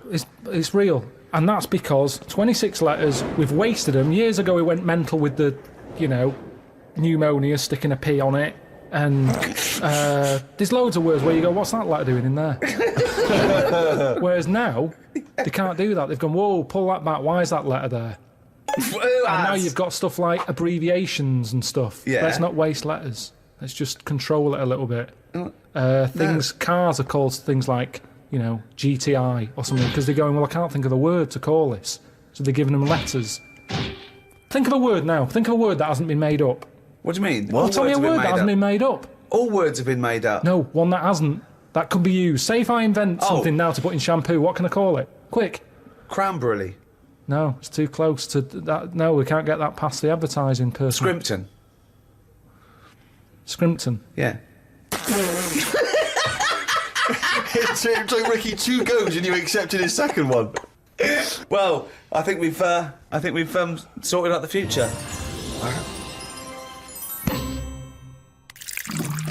One of my first disappointments with football, I was 10 years old, okay, and one of the teachers was in charge of the football team, my junior school, and I went down to Tutty's, it was, a shop in Reading with my mum. So it's white socks, black shorts, white shirt. Got that. Knocked on his door. I said, I've got my kit. You went with the trials yesterday. You missed it. That was it for a year. Right? Next year, where the trials, got the trials, okay? He was going, everyone, I want to give it 100%, right? Really try hard. He's watching people play, right? I made sure that every time I ran by him, I was out of breath. Every time I ran by him, he sort of looked at me, I think, yeah, right. Came to it, he said, the team is this, I'm left out, right? He went past me, and he went, you've clearly got asthma. So you didn't make that team either? Yeah, and I didn't, and I vowed that day, never try hard at anything. Yeah, well, you've certainly kept that up. Yeah. Question from Kevin. He says, Carl, other than the famous boxing match that you've often talked about, I know that took up about 20 minutes of your time, have you ever been in any other kind of fight? I don't suppose a slangy match. I think they're talking, have you ever been in a physical fight? Once that I can remember. It was over a woman. Well, a girl. I was at school. Yeah. And it was because, like, it's hassle, innit? Right, relationships when you're younger. How old were you? About 7. It was over a woman. Go on then. Yeah, go on. And there was this girl knocking about who, you know, she was quite good looking. Everybody liked. And my mate, he really liked her. And I didn't sort of ask her out on that, but she just sort of took a shine to me and stuff. Right? And didn't really go out with her properly. It's at that age where going out with someone is just like sort of going, all right, in the morning. Do you know what I mean? You just sort of nod your head. Yeah. And that. Anyway, there was some sort of school disco. And they were playing Spin the Bottle or something. Right? And I sort of wandered over to see what was going on. And I stood on this girl's dress and put a hole in it. And she started crying. I was like, oh, I can't be doing with this. Right? You know, what's up with you? It's a hole, what's up with you? And everyone's going, Karl, what are you doing? That's meant to be your girlfriend and that. You should be sort of saying, oh, I'm sorry, and giving her a hug and all that, and saying it'll be all right, we'll sort the dress out. I said, oh, I can't be dealing with this. Right? So she's crying her eyes out. I said, it's over. Right? Oh, it's over, you saying, all right, in the morning. Yeah. No more of that. Yeah, there's no more. Right. In the morning. So I go to the toilet, right? And this lad who fancies her comes in and goes, you're out of order, you know. I'm saying, what are you on about? Sorry, there's 2 7-year-olds. Yeah, you're out of order. Keep out. Yeah. Cut it out. Show her a bit of bloody respect. Sorry, were you wearing trilbies? Yeah. He put his cigarette out in the sink and he just said, leave it. Get out of my face. So I just sort of said, look, why are you getting involved and all that? Yeah. 2 7-year-olds. Yeah. Why are you getting involved? And it was obviously like, because, you know, he fancied her and that. We had a bit of a fight in there. Yeah. I accidentally, you know, sort of chipped his tooth on a sink. Wow, is it like a proper... Sorry, this is like someone from Lock, Stock and 2 Smoking Barrels. Yeah. What are you talking about? 2 7-year-olds in a toilet. So you put a hole in her dress. I don't know how that happened. What were you wearing, football boots? How did you make a hole in her dress? I don't know, it was like that sort of material. You were like, wearing winkle pickers. like crepe, you know what I mean? It was like a crepe dress or something. Yeah. Right. And that got a hole in it. So you're having and when you say you're having a fight, I mean, are you wrestling with it? You got arm locks and a little head bit of locks? wrestling and shoving about and that. And it was an accident. I didn't sort of go, right, I'm going to break your teeth or anything. It's just that I happened to push his head down and his tooth hit the sink. Right. And it chipped and what have you. After that, like, I sort of left there and stuff. And we had to go into assembly. And there was a copper in there doing some presentation saying, listen, kids, you know, don't get into trouble because we're out there and we'll get you. Right, so sort of trying to teach the kids young not to get into any trouble and stuff. So I'm sat in the assembly room thinking, oh God, there's a copper here talking, and like my mate's going to come in a minute, like with a chipped tooth and everything. And Questions are going to get asked. That's what kind of happened. I mean, the coppers didn't get involved. Yeah. Did you turn your back on violence after that then? Yeah. He said you'll never take me alive, copper. So yeah, that was the sort of last fight. Brilliant. A friend of mine got a gift, or rather gave it as a gift. I don't know if you've been familiar with these. It's a charity organisation, and you go on their website or you phone them up, and you can give someone else the gift of, say, a goat. And it's a sort of goodwill thing, you know what I mean? So you buy an African family a goat that will help them for years. And it's like you're saying, well, I would have bought you a present. Yeah, but I've used that money wisely. Yeah, so it's almost like they've given Exactly. the present. They've given the goat. Yeah, it's a beautiful idea. But as soon as he told me about it, I thought to myself straight away, knowing Karl's views on charity and giving, I wondered what his views would be. Well, are they happy with the present over there? Like the people who are getting it? You're an idiot. What, you think an African family wakes up and there's a little goat with a ribbon tied round it, and they go, oh, look what Santa brought us. Look, and that mince pie's gone and that glass of milk. You're such an idiot. No, but what I'm saying is, does that family want a goat? Yes. But why? It's not they want a goat, it's they need a goat. Do you think... What do you think this organisation is? Just arbitrarily giving goats to people. They're going to say, oh, I wanted Nintendo. What are you thinking? Well, what I'm saying is, right, let me put myself in their shoes. Well, This'll be a haven't got first. any. But say I'm one of them, right, over there. Right, I'm sat there, it's Christmas Day, right? I open it up, open the present, little goat there, right?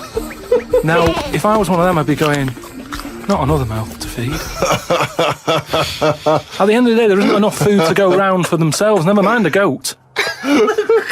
Don't they say like having a dog and that is quite expensive? Sometimes they say, you know, what with all the injections you've got to give it. Well, I'm assuming it's all above board. The goat's had its injections. That's what some of the money goes towards. It's just a way of redirecting cash. But the thing is, why do they want that goat? What's the main reason? What does a goat give you? Milk. Right. Now, wouldn't it be easy to just send them a bottle of milk? Without all the hassle and the headaches that come with it. That's all I'm saying. And the other thing is, think about the goat. That was happy over here. Suddenly, it's on barren land. No grass. I'm gonna burst! What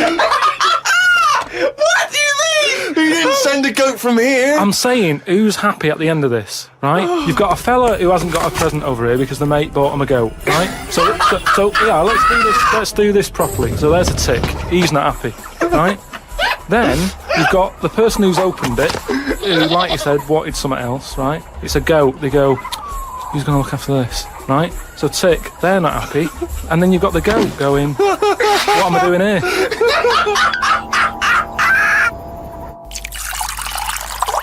Rick, we've had an email here from a bloke. I think you're going to respect him, because I think you can tell straight away from his name that he's the kind of guy you'd want to hang out with. Go on. I know how much you love fun people. Yeah. Well, Paul, and he's calling himself this, Paul the Party Animal Parker, he's emailed in. He's given himself that moniker. Right, I assume they're in sort of like quote marks, They're are in, they? in speech marks, yeah. Paul Brilliant. the Party Animal Parker. And he's calling himself that. Yeah. That I can't wait. So when you picture him, what are you thinking? Millhouse. Right, okay. I think he looks like Millhouse from The Simpsons. Yeah. He's working in sort of an IT department, maybe? Yeah, for a large possibly. organisation? Oh, I think he might still be at school. Okay, right, yeah. Yeah, I think. And this is the vital question. Do you believe him to be a party animal? I believe him to be a party animal is as much as a man with a long scarf that his mum knitted him to look like Doctor Who can be a party animal, yes. Do you think that when people are organising parties at his school, they're thinking the first person they got to get on the list and make sure he's guaranteed as You've a got guest to take Paul the is party Paul animal. Parker. Because I bet he's got millions of affectations. I bet he wants to be known as the one that carries around a biscuit tin. Yeah. You know, he's got the scarf. He's the guy who only ever wears bowling shoes. It's his thing. It's his thing. He's a little bit kooky, it's his thing. And it is fairly interesting what he sent in. He's found this on the web. A Serbian man who has invented a sex machine for women.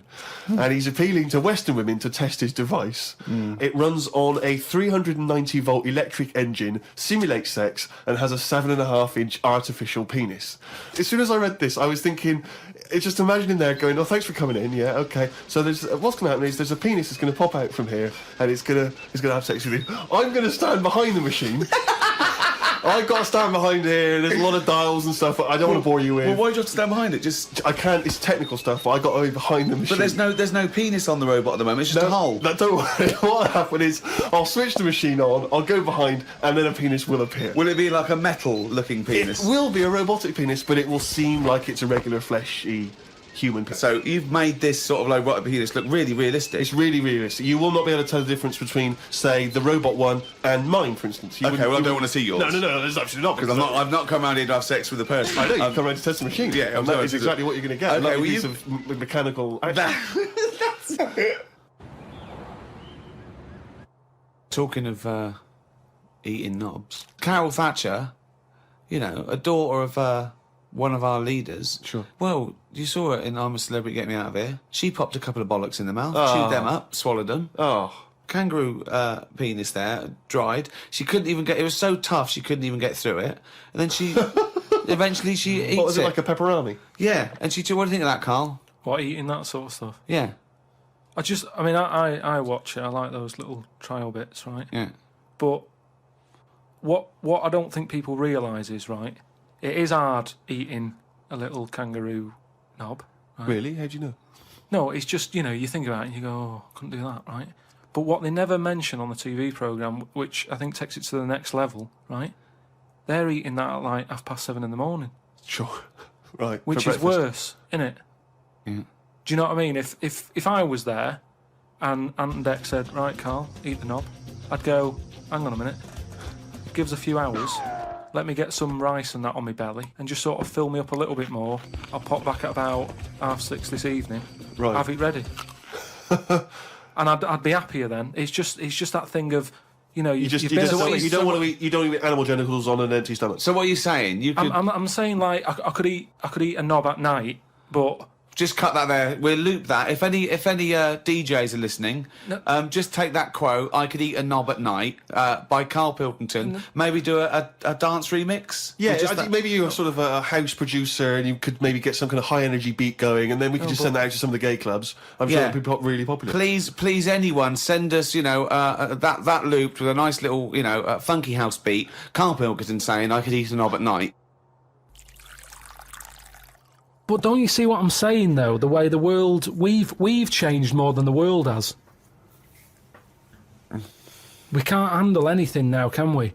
Look at it, like I say, a bit of snow, a bit of cold, everything comes to a standstill. Yeah. Oh, I can't go out, it's dangerous, you'll slip over, people having time off work. Yeah. What would you do, right? If you run a business, right, your business could go under, right? It snows a bit. You've got 10 employees, you're paying them well, and they go, I can't come in today, Carl. A bit icy. I'll do it, okay? Right, they're snowed in, right? You're running the business. What are you running? It's a... let's not... I'm not going to big myself up. It's just it's a factory. It's U-bends. U-bends. U-bends for... Toilet. So you run a... Okay, right, okay. So you pay them all right, don't you? I'd say most of them are on above average. So you're there. What time do you get in? About 9:15. 9:15, waiting for them to come in at 9, yeah? Yeah. Okay, right, it's snowing. It's a bit snowy. You got there. It took you a bit while. You'd set off early, did you? Or? Gave myself a bit more time because I had to put the heating on the car. Okay. Ring, ring. Ring, ring. Hello, KP Plumbing. Oh, is that Miss Pilkington? Yeah, it is, yeah. Who's that? Oh, it's Sheila. Listen. Sheila, shouldn't you be here by now? Yeah, no. I was going to set off. We'll set off now. Stop wasting time. We've got a big order on. No, I know. We're all on a bonus here if we get this done. I'll see you in 10 minutes, shall I? I can't make it. What? I can't make it. Why not? The car won't start and it's slippy on the drive. I just can't get out. Get the transport. I'll see you in... I'll give you 20 minutes, all right? Don't worry about it. Thanks for calling. I'll see you in a bit. I'm also scared of the ice. I'm scared of the ice. I'm not gonna come in today. It's dangerous. So what are you going to do? Well, I'm gonna wait until the ice and snow goes away and then I'm gonna come in. But they're predicting it's going to be about 2 weeks before they clear all this. I can't really travel in this. It's a bit dangerous. Well, I'll tell you what. You stay at home. I'll replace you. Because I need someone to come in with What, a big you're firing me because I can't get into work with this. Well, I got into work, Sheila. Yeah, I know, but you don't live with me, do you? If you did live with me, then you'd probably see how... It was bad where I was as well. Yeah, I'm here. Do you know how bad it is here? When you come round and have a look how bad it is here, no, you drive I'm my... not coming Tell you round what, here. you come round and drive my fucking car because I'm snowed in, you fucking calling me a cunt. And I'll tell you, if you fire me, I'll take you to a tribunal, you bald-headed wanker. Right, you're fired anyway for that. You're in fucking trouble then. Right then, see ya. Right, and then she's done with. She's weak anyway. Ring, ring. Ring, ring. KP Plumbing. Hiya, is that, Miss Pilkington? Yeah, it is, yeah. Hi, it's Bob here. Bob. Yeah, bit of trouble. In my area, it's absolutely snowing. It's possible. No one's getting out. I live near Sheila. Bob, by the way. listen, Sheila's just been on. She's saying she can't get in either. She can't. I've just seen her out there trying to dig her car out, and she's about. She's really tried hard to get to work, but she can't do it because she's not very rich and her car doesn't work. She hasn't got the right tyres, and there's no public transport. They've cancelled those. Wrong snow on this country. I'm not going to make it in today, son. So I'll see you tomorrow, right, boy? Well, no, you're saying you'll see me tomorrow. Yeah. But you'll probably call up tomorrow with the same thing. Well, only if it's snowing still. Now, listen, It might not well, I can't run a business like this, Bob. Yeah, it's not my fault, is it really? So go round to Sheila's and like slag me off if you want. But I'll tell you what, you're not coming back here. Fuck off. One chance. Give them one chance. Well, you didn't even give him one chance. No, because they've done it before.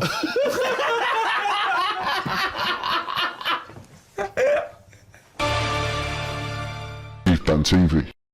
For people who don't know, we used to work at a radio station together. Ricky and I used to host a radio show, and we needed someone to press all the buttons, play all the records, and they gave us this guy, Karl Pilkington, who was a professional, apparently. Had a proper job back then, yeah. Proper job.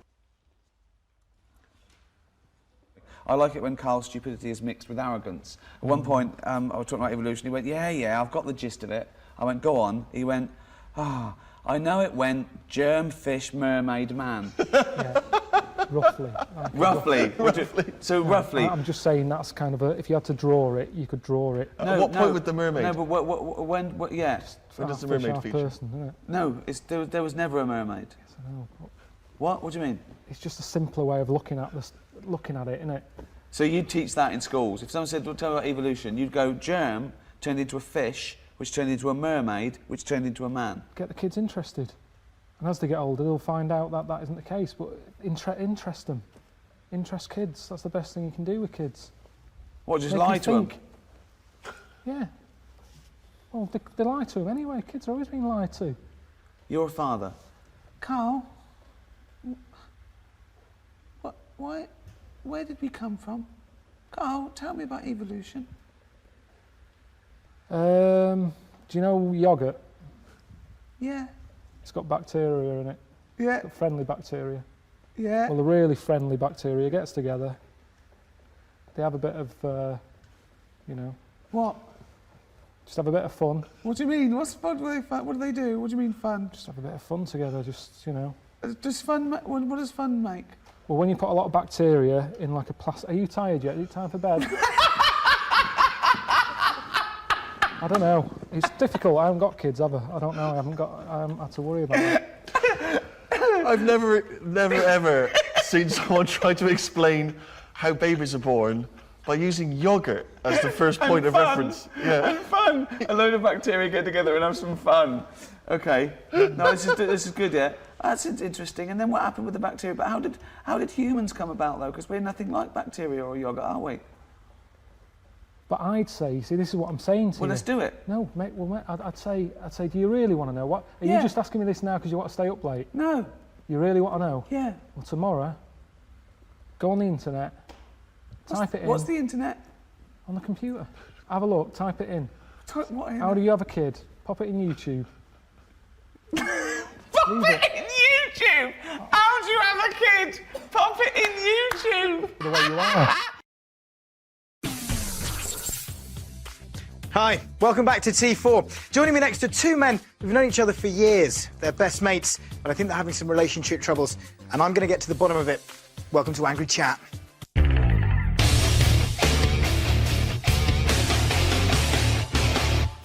So today we're going to see if we can help two men settle their differences. Let's meet Ricky and Karl. Thanks, guys. Thanks, Ricky. Karl, thanks for coming in.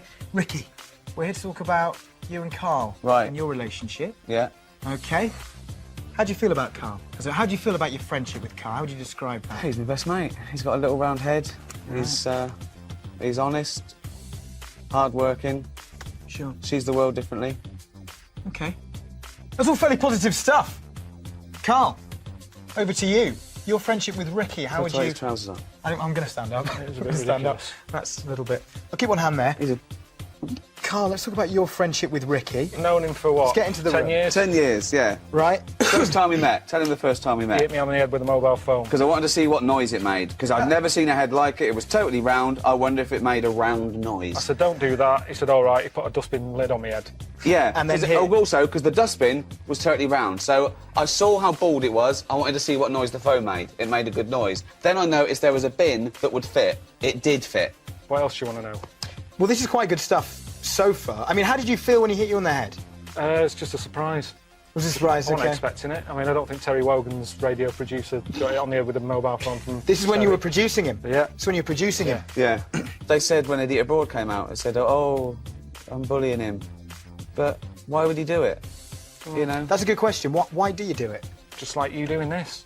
Yeah? Paying the bills. Paying the bills. Making the money. So is that how you describe your friendship with Ricky? One of pure necessity to pay the bills? There's a 'Cause that's pretty part sad. of that. You know, I mean, it's a partnership. Yeah? It's like... There's an understanding. People don't realise that we're best mates. So when they see you doing these shows like An Idiot Abroad or the podcast, it looks like bullying, winding you up. What would you say to them? Don't worry about it, honestly. Which I don't think they are. No. I think the people at home are not bothered. They're just watching it and going, oh, it's all right, I quite like this. Yeah. They're just as bad if they're at home watching Yeah, if it was bullying, what are they doing What are about they it? doing? Exactly. They're not getting onto Esther Ransom. No. They're not sorting the problem out. Yeah. They're not worrying about it, so don't worry about it. We're mates. 10 years. Yeah? Yeah. He annoys me a Safe. little Look bit. at that. Look at that little touch, ladies and gentlemen. They've done a little touch there. Now, give them a round of applause for that, because that's definitely a breakthrough of sorts. I mean, he does get on my nerves a bit. Yeah. Sure, who But doesn't? That's I my could job. annoy him. If I didn't get on his nerve, nothing would happen. I know how to annoy him. Yeah. He wants me to do things like this. I only do the odd thing with him because I Yeah. don't like doing it. Yeah. So that's my little bit of control. He goes, come on, T4. I go, I don't want to go on that. No, I don't want to go on T4. Well, let's do it. having Let's, a great let's time. do it. Let's do it. Let's do it. Okay. Right. We'll act out a scenario. Typical scenario. Okay. Hey, Carl. The animation's coming back to E4. We should do a bit of promotion for it. Do we have to? Well, yeah. It's only Isn't fair. our bit of the work done? Yeah, but I tell you what, a great show. The kids love it. It's called T4. Right. They got really tip-top presenters, young, built. But they're all sort of funny haircuts. Yeah.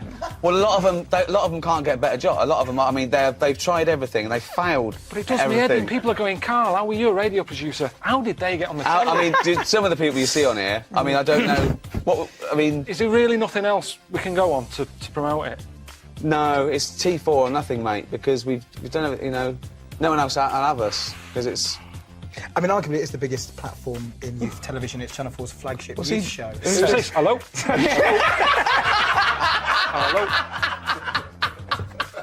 Hello? All right then, let's go on it then. Who is it? Who's on there? It's a fella in a tight, shiny suit with the most enormous quiff Right. you've ever seen. All right. I'll Yeah. see you Be later. careful if he kneels down and touches you. All right. See He's you in a been bit. in trouble for that before. Cheers, mate. See you in a bit. See you later, mate. Okay. And on that note, I think shake on it, guys. Shake on it. Cheers. And give them another round of applause. Join us next time on Angry Chat when we ask, where are you putting your hands? With Kermit the Frog. Up now, here's the Big Bang Theory. Last week, after your nervous breakdown, you went to Hastings. Can I ask, why the hell did you go to Hastings? It's so arbitrary. What do you mean? Why go to Hastings? You lost him on arbitrary. Why did you choose that above all other places within? It's amazing, isn't it? You look at his face when you say a word that, you know, he doesn't understand, and it just goes dead. It's Yeah. like when your computer freezes. Yeah, it is like that. Yeah. Is there an equivalent to Control Alt Delete when Oh, Carl no. just doesn't understand? So we have to press like knob, bollock, finger up arse. It takes him out of his sort of stupid, doesn't it? Now that's three things to press, but you've only got two hands, so... Wow. Yeah, I know. God, what would I do? know, I'd what have. Hold on. So I'd have the thumb of my right hand. Pop that up his arse. I'd have probably my index finger of my left hand on his knob. How would I press his testicles? What would I use? I'd have to use some other part. Shall we try it? Yeah, let's go around there. Let's try it. Messing about. Look, come on. What? Sit I just down. think it's time you Sit had a down, little sit kiss. down, 'cause sit you don't- You're so welcome. I've already had a little. What happened, Carl? He What are loves you it, doing? he loves it. I'm just going to give you a little kiss. Don't Just do for the that. webcam. Right, hurry up then. Alright, on the lips. No, not on. Oh, come on. Oh, God. I love it because he hates it so much. You won't get that radio on. Can I just kiss and make up with Carl? No, that is. No, let me just kiss my kiss. Yeah, but it doesn't. Next week it'll be the same again. It doesn't mean anything. It's like saying kiss on the sorry. lips. Kiss on the lips. Go on. Look, he's look. Get I've never. Carl has gone a absolute shade of purple, straining not to have merchants. There's no point, Steve. No. There's no point. No, just shake and make up. Shake what, Rick? There you go. All friends, sit down. That's lovely. That's a lovely moment. So can we finish there now? Yeah. Yeah, What do you mean? absolutely. What do you mean? Can we finish there now? Just play the ads and go. What? No, what are you talking about? We're going to play Jamie Right, Ricky we'll River. play Sing it all that day. then, play that then. Goodness, Carl, look at We you. haven't got time. Merry Christmas, Carl. Merry Yeah, Christmas, yeah. Carl. Enjoy the Let's champagne. give him a little kiss. Oh, little kiss. Oh, no, I with tongues, it's Christmas. No, don't. Stop messing about. Get up! Oh yeah. Also, did you see Liquid News last night? No. It What was, is Liquid News? I don't really watch It's the Liquid thing News. on Choice, right? And it's sort of celebrity news, yeah. And Julian Clary was on, and they were talking about the Sony Awards the night before, which we went to, and they said something like a relatively unknown had won the entertainment award that we were up for, and Christian and Chris Moyles and Jonathan Ross said beating off bigger people. Not he was beating off bigger people. They weren't suggesting he was. Was Julian Clary beating off with that again? Yeah. And it said, so, the people who didn't win resorted to silliness. And it cut, right? I don't know where the camera was. It must have been miles away, because it wasn't us. Cut to me making a little hat for you out of a Budweiser box, a little Dalek thing, and then forcing it on your head, and you sort of struggling. Do you remember that? I do remember it. Yeah. They're always watching. They were filming us. They were filming it, yeah. Scary. So, yeah. That's really scary because some of the things we were doing. Because I was tying scarves around your head, wasn't I? We were touching Karl in an intimate way. We were gaying him up. Gaying him weren't we, up. to make Quite him a lot. feel all uncomfortable and everything. Because he doesn't like that sort of thing, do you? Can't stand it. We're going to be giving you a cuddle about 5 to 3, seriously. We are going to... On the way out. And I've got roaming hands. Yeah. Do you know them girls who came up from the radio academy and sort of said, "Oh, so you're Karl then?" Right, Yeah. yeah. A couple of fans went up to Karl. Just on the way out, I said to him again, I said, "Look, I'm not gay." Because they were convinced I was. That's because if you remember a couple of weeks ago, we teased Karl that he had to go as Steve's partner to the BAFTAs, and they really meant partners. You know, after the show, when he was walking home, he was going to go buy his suit. I actually said, they will ask you. He went, well, what if they say, and as we walk in, Steve Merchant and his boyfriend Karl, well, they won't say that as you walk in, they might overdub it on the television, so he's going, well, what about my mates in Manchester? And he said, I'm not going. The risk of someone in Manchester thinking that he was going out with you, mind you, it was probably going, wow, if he was going to see where you're going with that. If you were going to be gay, you wouldn't choose Steve, would you? No. Who would you choose if you were gay? If you could go out with any bloke, who would it be? That's a good one. Yeah. That's a good one. He's thought about it before. Go on. No, of course not. No, who would it be? If you know, if you were gay, what bloke would you go out with? God, probably, Jonathan Ross is alright. You gay? You fancy Jonathan Ross? You Bender? Oh, Bender! Rossi! Bender. Oh, you've got his number, haven't you? We should get contact. I love you, Jonathan. You. You know, you just mentioned there about sort of no knickers and that. Is this going to be your Auntie Nora? No. Right. It's just, you know, like the last flat that I lived in, I always had a good view across the road and I could see, it was the hairy... There was the hairy Chinese not kid. hairy Chinese kid, he was just a Chinese kid, actually. Yeah. Running Because about. that's rare, isn't it? Hairy Chinese kids, very rare, isn't it? Yeah. There's only one official sighting, isn't there? In one of those shit little magazines that you buy. Yeah, he was running around in his underpants. Sorry, you just swore ironically. I mean, I imagine if there's any newspapers listening, you did that because you're sort of jokey and... Yeah, go on, let's not swear. And there was the old woman who didn't move, she was just sat there reading the book all the time. Who we think possibly died and no one came round for weeks, But, and now I've moved, right? And it was quiet for a bit. I always look at what view I'm getting, right? Looks across and it was just sort of empty, sort of flats ready for people to move in and that, right? Anyway, people are in there now, right? And they've put all the furniture in, but I haven't put any curtains up. Right. So anyway, I'm sort of washing up, just having a look out the window. Right. Girl sort of wandering about, with no knickers on. Right. With no knickers on? You mean naked? No knickers. Well, she had a bra on. Right, okay. But, She's probably looking for a knicker. So, I thought, oh. And I don't know how long I was looking. No. Right. But anyway, she looks across. Oh, God. I think she spotted me.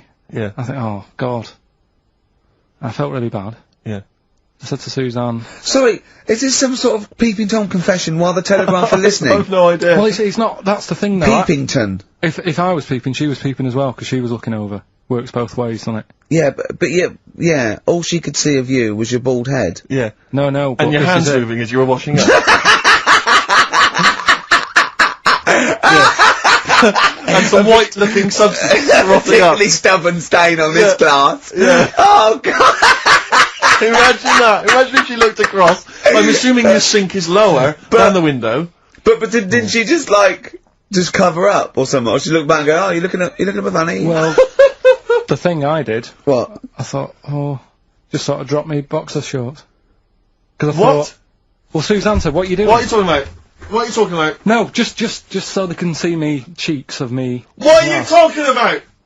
No, because I thought, if she thinks I'm walking about in the nude as well, then we've both got something out of it. Karl! This sounds like a bad excuse in court. I know. This is... Or the plot of a film on Channel 5. I mean, this is like the doctor who got done, right, for exposing himself to a patient, and then painted that little thing, that you look down their throat at pink. Yeah. And go this is what they saw.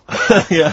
No, so sorry, you immediately, so you were looking at a woman dancing around naked, right? So the only thing you could do was immediately drop your boxer shorts. So she looked across, saw you fully clothed, saw you took your boxer No, she wouldn't have done, because it's sort of just the top half and the sink's at a side angle, so I was sort of looking out. So she wouldn't have seen your trousers then anyway? No, she did. I moved in front of the window. So you then laid you actually climbed in front of the window. Oh, this is amazing! So you climbed in front of the window to show off it wasn't your naked obvious. lower half. Suzanne said, "What are you doing?" And I bet she did.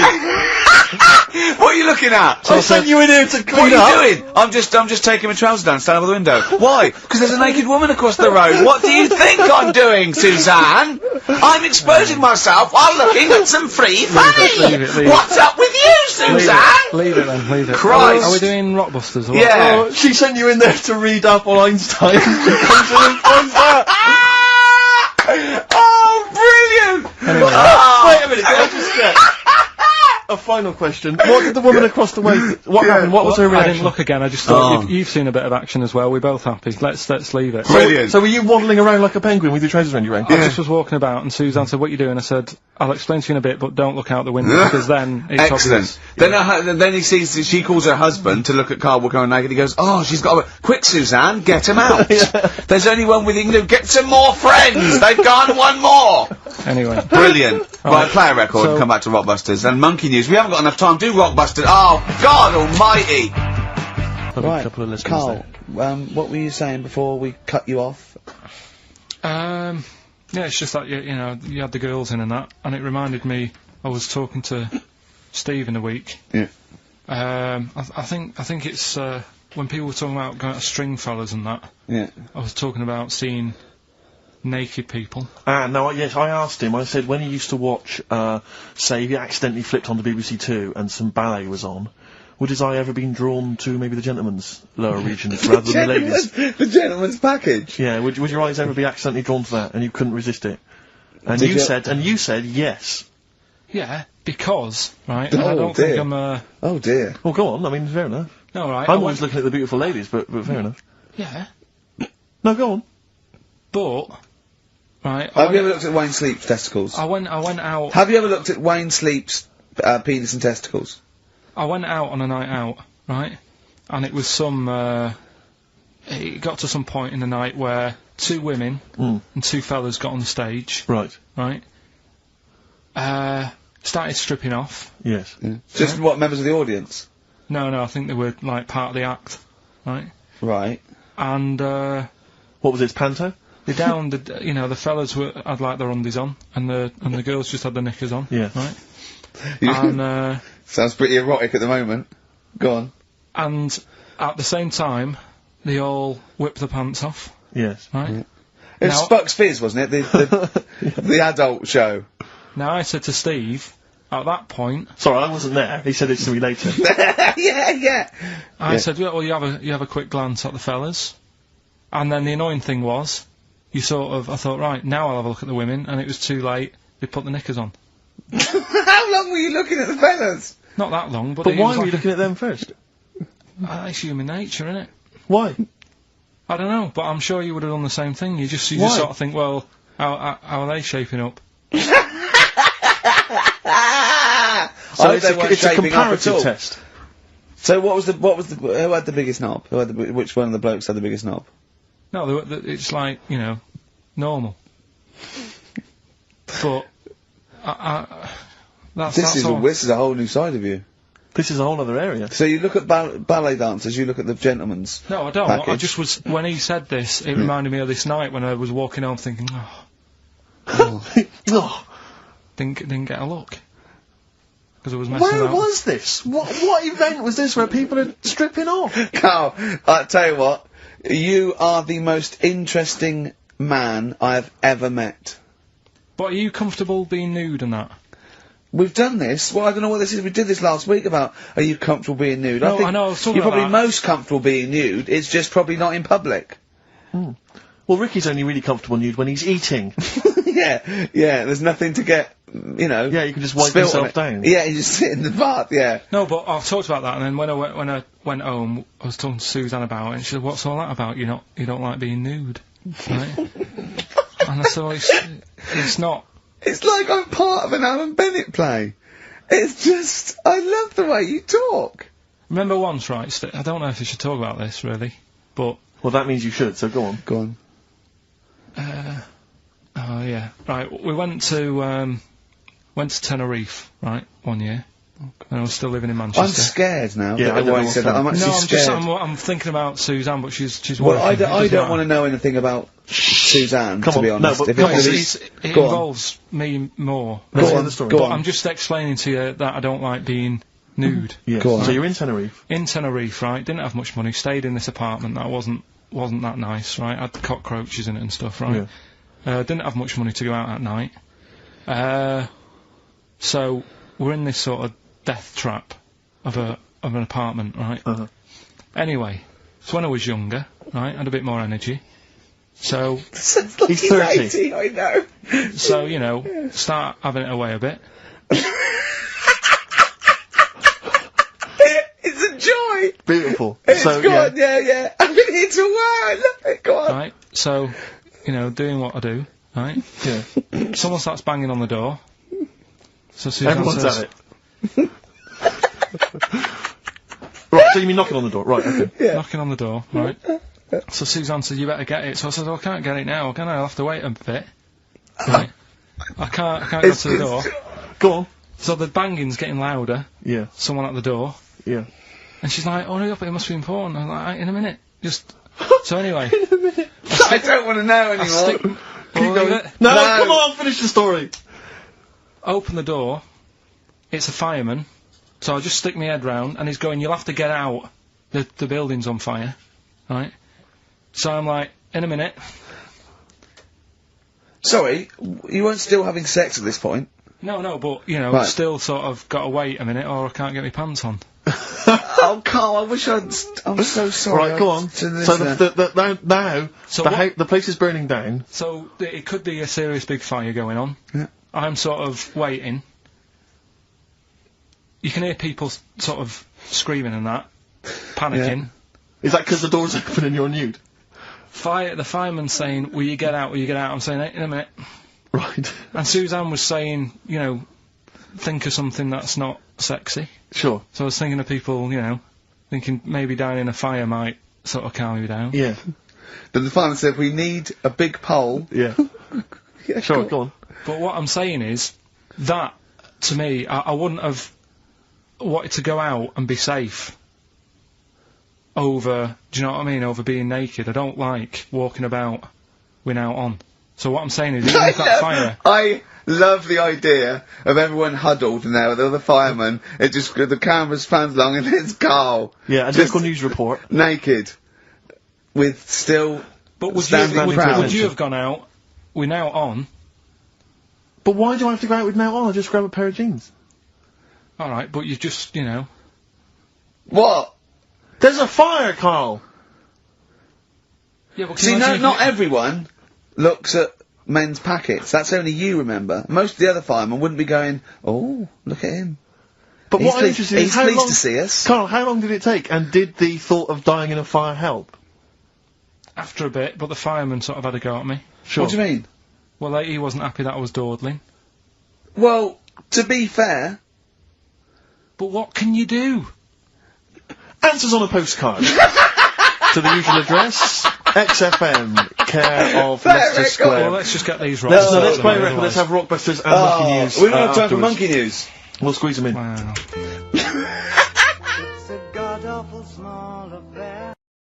Carl, you've studied the Bible over the last couple of days. Well. And you're going to give us basically the Bible abridged, is that right? Just condensed?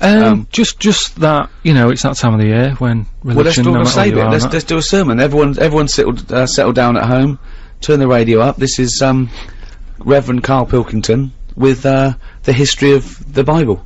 Alright, thank you very much. Right, well, thanks for coming. Starting off, you know, I mean, I started off at the beginning of the book, what have you? The Bible, we'll call it for the sake of argument. Right.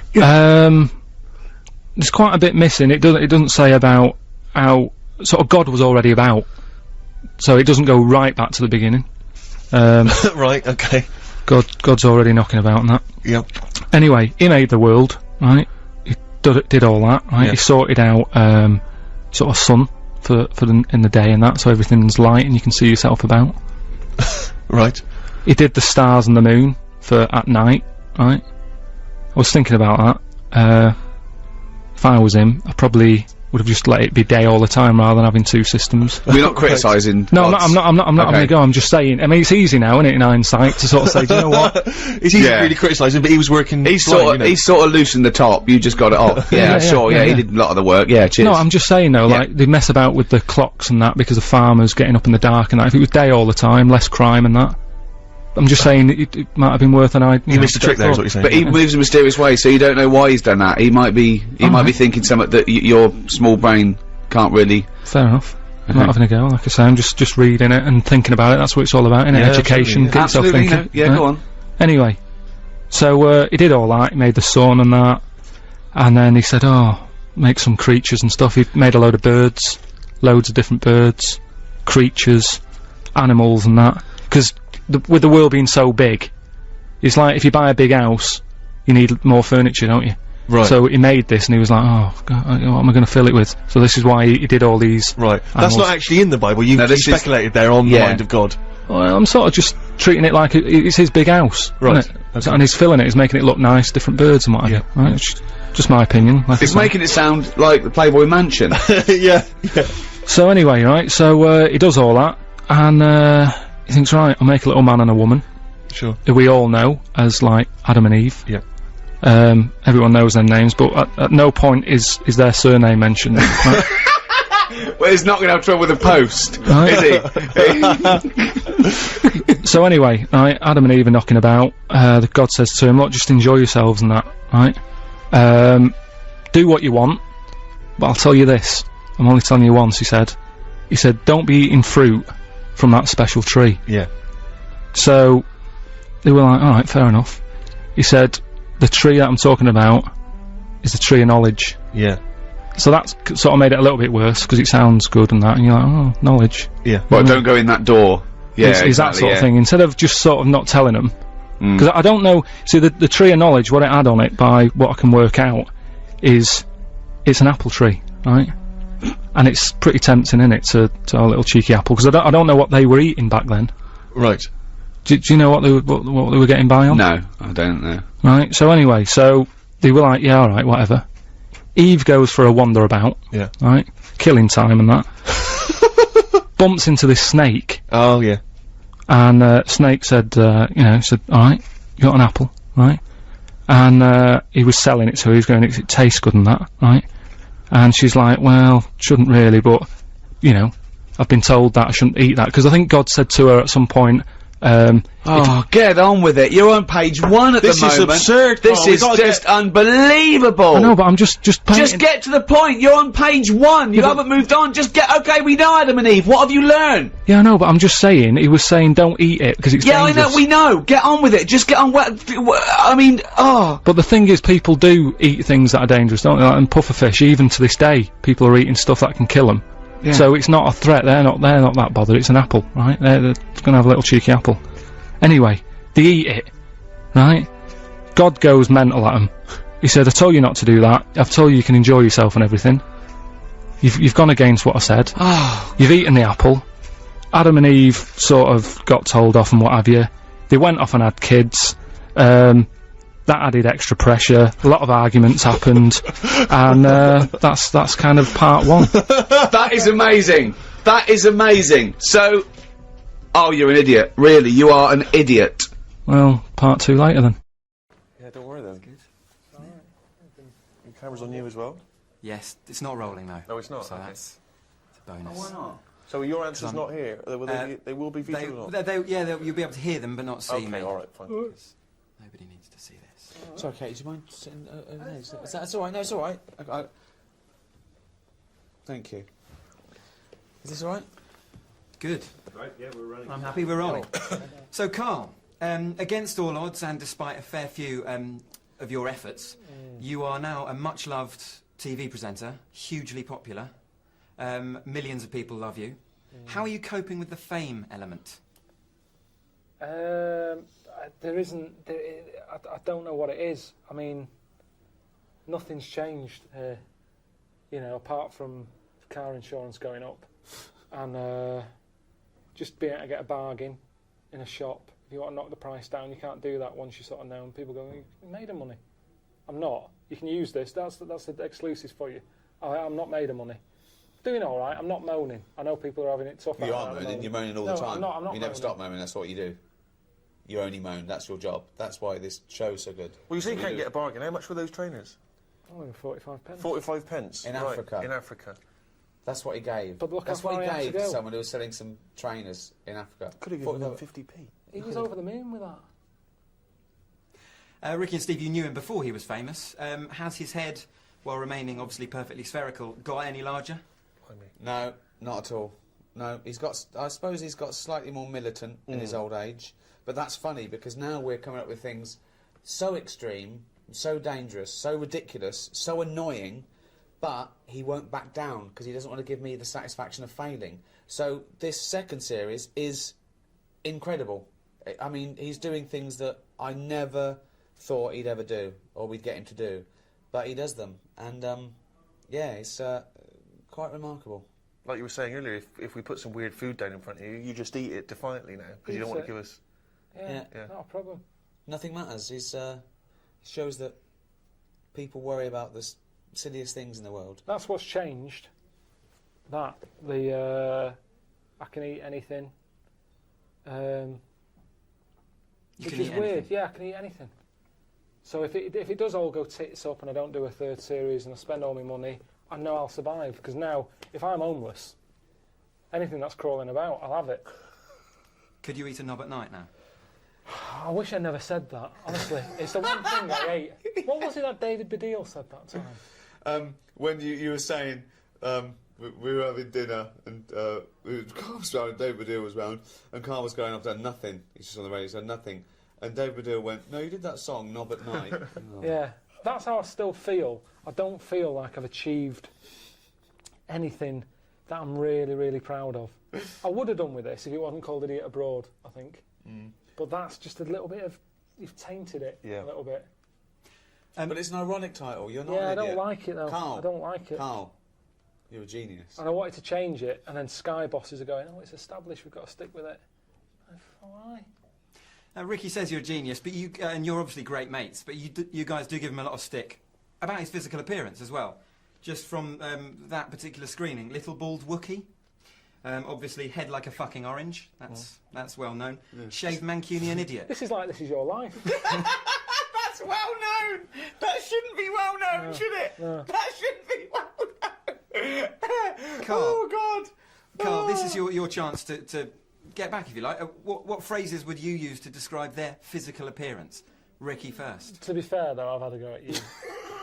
Yeah, but also I'd like to point out, it's Ricky who insults him. I don't call you names. I mean, I might sort of stand behind him and sort of cheer him on, like the worst kind of bully's mate. Do you know what? I'm going to show you how good I am. I'm not even going to... No, if you listen back on the old radio shows, he's always having a go at He has a go. He said when he first met Steve, he said it was a shock. He said that. First thing, he said, oh, that's a shock. I said, what do you mean? He said, well, I've never seen anything like it before. He's telling him to his face. Then he's putting on air that Steve's weird looking. Okay? So he started it. But, like, in the same way that you've sent me on these trips to make me stronger, I think me saying that has done himself up a bit. He has. No, he's... Oh, look at you. Yeah. So, in a way, you've made me a better person. He went from a weird little goggle-eyed freak to sort of Clint Eastwood. Yeah. I suppose I have in a way. Thanks, mate. Hang on, what was that picture from that used to be on the notice board in the kitchen at XFM? It was your favourite, wasn't it? It's the weirdest picture of you. It was from The Guardian, and you know when they use the wide-angle lens to get everything in, you were on the edge of it, so your head was really distorted. It looked like someone had picked up Stephen Hawking by the legs and whacked him against a wall. It was really weird. Yeah. And he loved it. He used to go past to go and look at Steve. Hey, listen, we were both in the Heat magazine Weird Crush. How'd you get on? He won. He came number one. Did he win? He won. Yeah. I didn't even win, you see, so I got handed to Carl. Yeah. That's better, though. Who did I lose out to? No, him. So he's no, weird. It wasn't the same. No, it was different years. Oh, was it? Wow. Yeah. Ricky, you're getting away with murder here, though. A goggle-eyed freak, their head like a fucking orange. Carl, give him both barrels. What phrase could you use to have a go at Ricky? Have I ever lost it with you? Pretty perfect, aren't I? I'm pretty perfect. No, I don't smart, think I sort of go with good-looking, nice. With names. Sort of I'll philosopher. sort of go, you fucking knob. I don't think you can use that on ITN, but it's more that for me. I don't pick Well, they can. animals. They make a special exception for me. They allow someone to call me a fucking knob. It's the only thing they said. It's actually handed down on parchment. Thou shalt not say fucking knob. Not censor. unless it's against Ricky Gervais, the fucking knob. When have I lost it with you and sort of got annoyed and told you something? You haven't. You wanted me to call off the poster campaign. When I made that poster campaign, I said around the world, and there was everyone putting up posters of Karl Pilkington, world's roundest head. Yeah. And you asked me to stop it. Yeah. That's it. Yeah. You thought it was demeaning. Couple of quick ones. If you guys had cast Carl as a character in The Office back in the day, who or what would he have been? Sorry, I hope you don't mind me talking about you like that. Who or what would he have been? Wow. What? What would he have been? What would he have been? I mean, what am I meant to say? A bowling ball? What? Well, funnily enough, bollocks. It's what a kid's bollocks. Well, his mum phoned him up and said, "Saw you on telly the other night." She thought he was in the office. It was just a bald bloke fixing my computer. He's going, "No, it was you." He's going, "It wasn't me. I'd know if I was in the office or not." Yeah. That is the sort of job I would imagine you would be doing, though. You'd be fixing something, wouldn't you? I'd probably be Make quite much happy work. with it. Sorting some problem out in the lavatories. Sort of quite a manual job, I reckon. Yeah. Maybe a courier that you come in. Helmet's on. Yeah, but it's a perfectly round. He Yeah. wears a pink helmet, and they don't see the difference when he takes it off. I've got to wrap up, but very finally, I don't know if you mind, I'm getting married next year, and wondered if you wouldn't mind giving a message or saying why you can't be there or something. I don't go. I just don't go to weddings. Anyway, I honestly, don't know you. You're getting married? Here you go. He loves a wedding. Actually, can I use this as a... That's annoying, isn't it? Steve's annoyed that he's got a girlfriend. Of course I'm annoyed. Are there going to be any single women at this wedding? You can come. Yeah, answer the question. Yes. Okay, well, I'll consider it. It'd be best man. Suzanne's brother's getting married, and I don't want to go. But if I use this, is this on the telly just saying, sorry I can't be there, you'll have a lovely time and everything, good luck with the future. Say you're filming or something. Say you pretend you're filming. Do you know what? That's the only thing that would make me do Series 3. If we can put it at the same time as that wedding. Suzanne said you can get out of the wedding if you're doing a well, TV she didn't. show. She sort of said, oh, you know, don't do it on purpose. But if I you're would, filming... honestly, I'd rather do another land dive than go to a wedding. I hate it. I've not got married because I hate them. It's not even... you know, I wouldn't go to your wedding. What's your fiance's name? Julia. Julia. Just say congratulations, Julia. All right, Julia, have a good day. But you hate weddings? I can't stand them. It's so forced fun. He's shit. Well, I can't show this now, can I? But I don't know why. How old are you? 29. And what, was it your idea or was it Julia's Yeah, it's my idea? idea, yeah. Was it? She's lovely, yeah. I don't know why people rush into it. Honestly, I don't get it. 100 years ago, he'd be dead at 29. He'd have But 9 not kids. now. And He's look at not you, you've got rushing a into good it. job. You're working for ITN. You can afford toasters and kettles, and there's no reason to get married anymore, unless you can have a kid without being married and that. You don't. Yeah. There's no reason. I mean, that's not his request. Are you paying for it, or have you got your mum and dad? A bit of both. Well, no, probably her parents are paying for it. They're giving a bit, yeah. Yeah? That's Well, how a it bit. works, No, they're isn't meant to... Julia's dad's meant to stump Yeah, up. he's supposed to stump up. If he's not, if he's watching this and he hasn't paid a penny towards it, what a stingy bastard. Yeah. Yeah. No. And given that I'm there, I mean, I'll eat his lamb, but I'm not enjoying it. No, Every lamb. What's the menu going to be? Well, if he got any sense, he'd start with some kind of mozzarella salad. Yeah. He'd move on to a lovely bit of lamb. Everyone likes lamb. Is there a fish dish? Well, there's something for the veggies, but who wants to bother? There's probably one or two of them, you know, a little pasty in the corner. Oh. Just move the lamb out the way. Of course, yeah. And just have some of the veg that comes with the lamb. What are you thinking? Are you thinking profiteroles or are you thinking like a trifle or what? Thanks for asking, mate. It's more of a sort of, it's more of an eating mess they've gone for. Really? Yeah. And is it sit down or sort of help yourself? What's Sit the down. vibe? Oh, sit down. This dude's not pissing about. This No. guy's not going with any buffet. So hold on, crap. they get He's up. got a band as well. If he's got only a DJ, Hold on. then he is not the man I thought he It's was. Stag Do. Where are you taking him? What are you doing? What have you organised? We've gone to Prague. He slept with 14 prostitutes, which they said was a Hold record. on. How's They he said gonna get those rid of the girls said crap? it was Is a he record. just scraping it off, or is he? No, he doesn't care. He don't care about Julia, whether she's getting it or not. He's had his end away in Prague. He don't give a damn. Yeah, yeah. Well, So there we are. congratulations. Yeah. Have a nice time. That is beautiful. It is.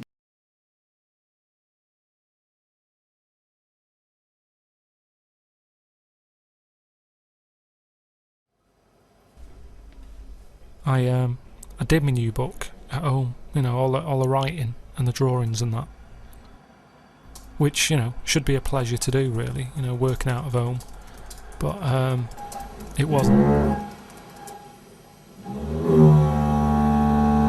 The amount of noise from downstairs, they've got builders in at the moment, and they're ripping the place apart, they're knocking down walls, they're drilling all hours. It's been doing me head in, there's dust everywhere, I've been breathing that in, which made me ill a bit. So that's when Ricky said, you know, if I wanted to get away from the noise and that, I could use his office to work in. But it can be just as hard to work in there sometimes. Is that annoying? A little bit.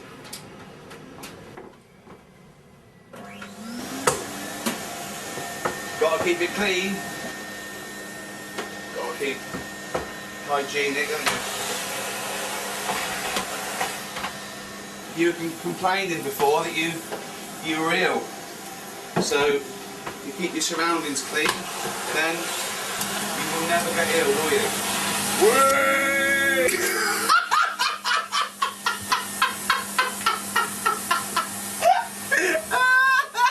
Oh God! Oh God! That was amazing! So that's why I decided, you know, it'd be easy just to work at home in the end.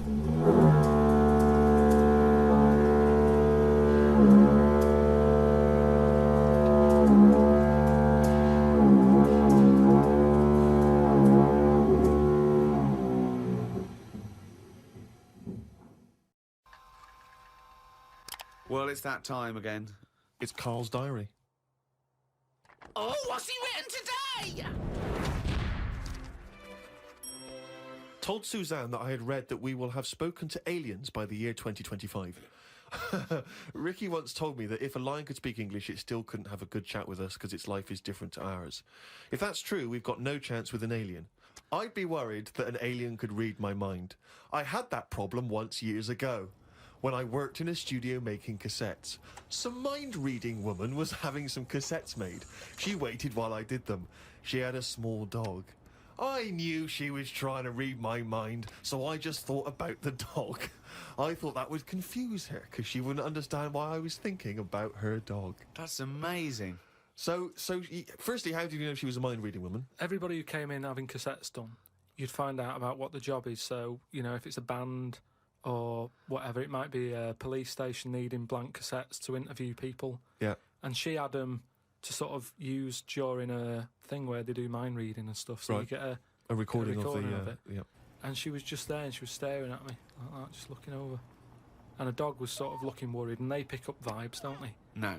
They do. And why was Were they looking? I'm not being funny. Were they looking at the roundness of your head? Do you think? They were just looking at me, and I was sort of panicking a bit. And the more that I was thinking she's reading my mind, I was thinking she knows that I know that she's reading my mind. So I just stopped thinking about her reading my mind. Thought about the dog. What were you thinking about the dog? Just running about on the beach. He remembers what he was thinking. No, just so she thought, oh, hang on a minute, it's not his mind, it's the dog's mind I'm picking up. Oh, so you thought she'd go, oh no, I'm getting it all tangled up. I've got a cross line here. I met up with my mate Laurie. He said he was in a pub at the weekend and saw a bloke whose hands were on the wrong arms. No! What do you mean? Well, he had his left hand on his right arm and the right hand on the left arm. I don't think this would be a problem if he's been like that from an early age. When I was in Ripley's in LA, I saw a bloke whose head was on back to front. That's more annoying, isn't it, than your hands? Isn't it? Now then, would you walk? How would you walk? Would you be walking backwards, Carl, so that you could walk? So you're basically walking forwards. I reckon I'd walk sideways so nobody would sort of tell the difference. It just looked like. Oh God! He solved it again. He's thought it through. Got home and read my magazine. There was a story about a baby that was born that looked like a frog. What magazine's this? That made the news. That was in a proper newspaper in the end. It didn't really have a neck or top half of its head. It would look all right if it always wore a scarf and a hat.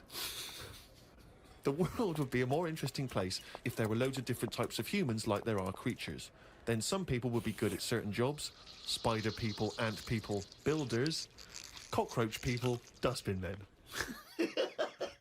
Good idea, isn't it? I mean, cockroach men, spider men, what are you talking about? Look at some insects, right? Yeah. They don't have machinery, yet they're getting by, aren't they?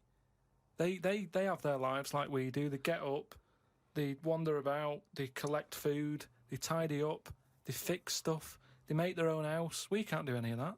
So what I'm saying is, why aren't we using them? Why are these cockroaches with all these powers and stuff going about? It's all these powers. But how could we use them? How could we harness I've just told you, dustbin men. Or whatever that. No, you said that if they were also men, if they were cockroach men, we could use them. You've left a big bit out, but when that 1-inch cockroach becomes a 6-foot bloke wearing a jacket. It's just that we always use insects for like a bit of fun. You see flea circuses and all that, which is all very well, but I don't think it's getting the most out of them. Woke up at 9:55 a.m. Soon as I woke up, I looked at Suzanne and she looked at me. I said, "Did I tell you about the immune system?"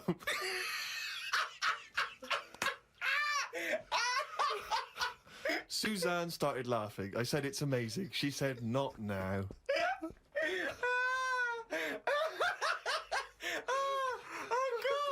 I was thinking that. Springing into action, he zips up, his eyes are like. Did I tell you about the immune system? Oh, shut up, Carl. Put the kettle on. Oh God! Oh fucking hell!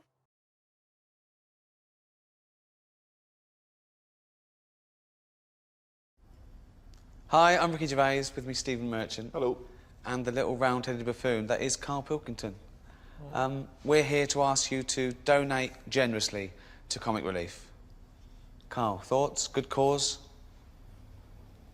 I don't want to put it down, but... No, it's just every year. If I was watching this at home, it's kind of like, here we go again. That's all I'm saying. Right. If you want to give, give. If my dad's watching this at home now, he'll go home. It's not tonight, is it? He hates tonight. My mum gets annoyed because EastEnders isn't on. It changes the schedule.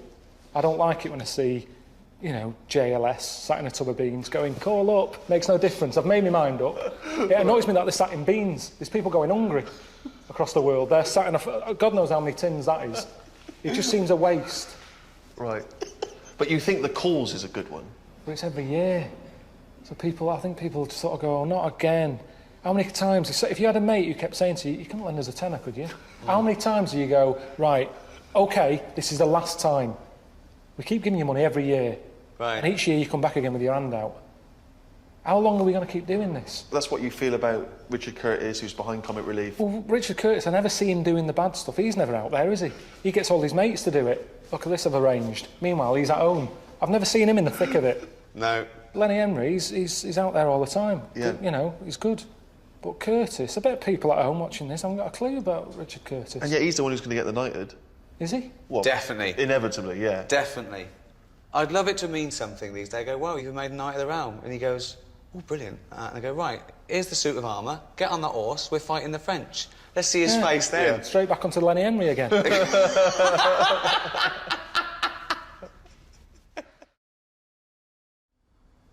I feel that Karl's perhaps been a bit negative about Comic Relief. Can you give us your appeal for people to contribute to Comic Relief?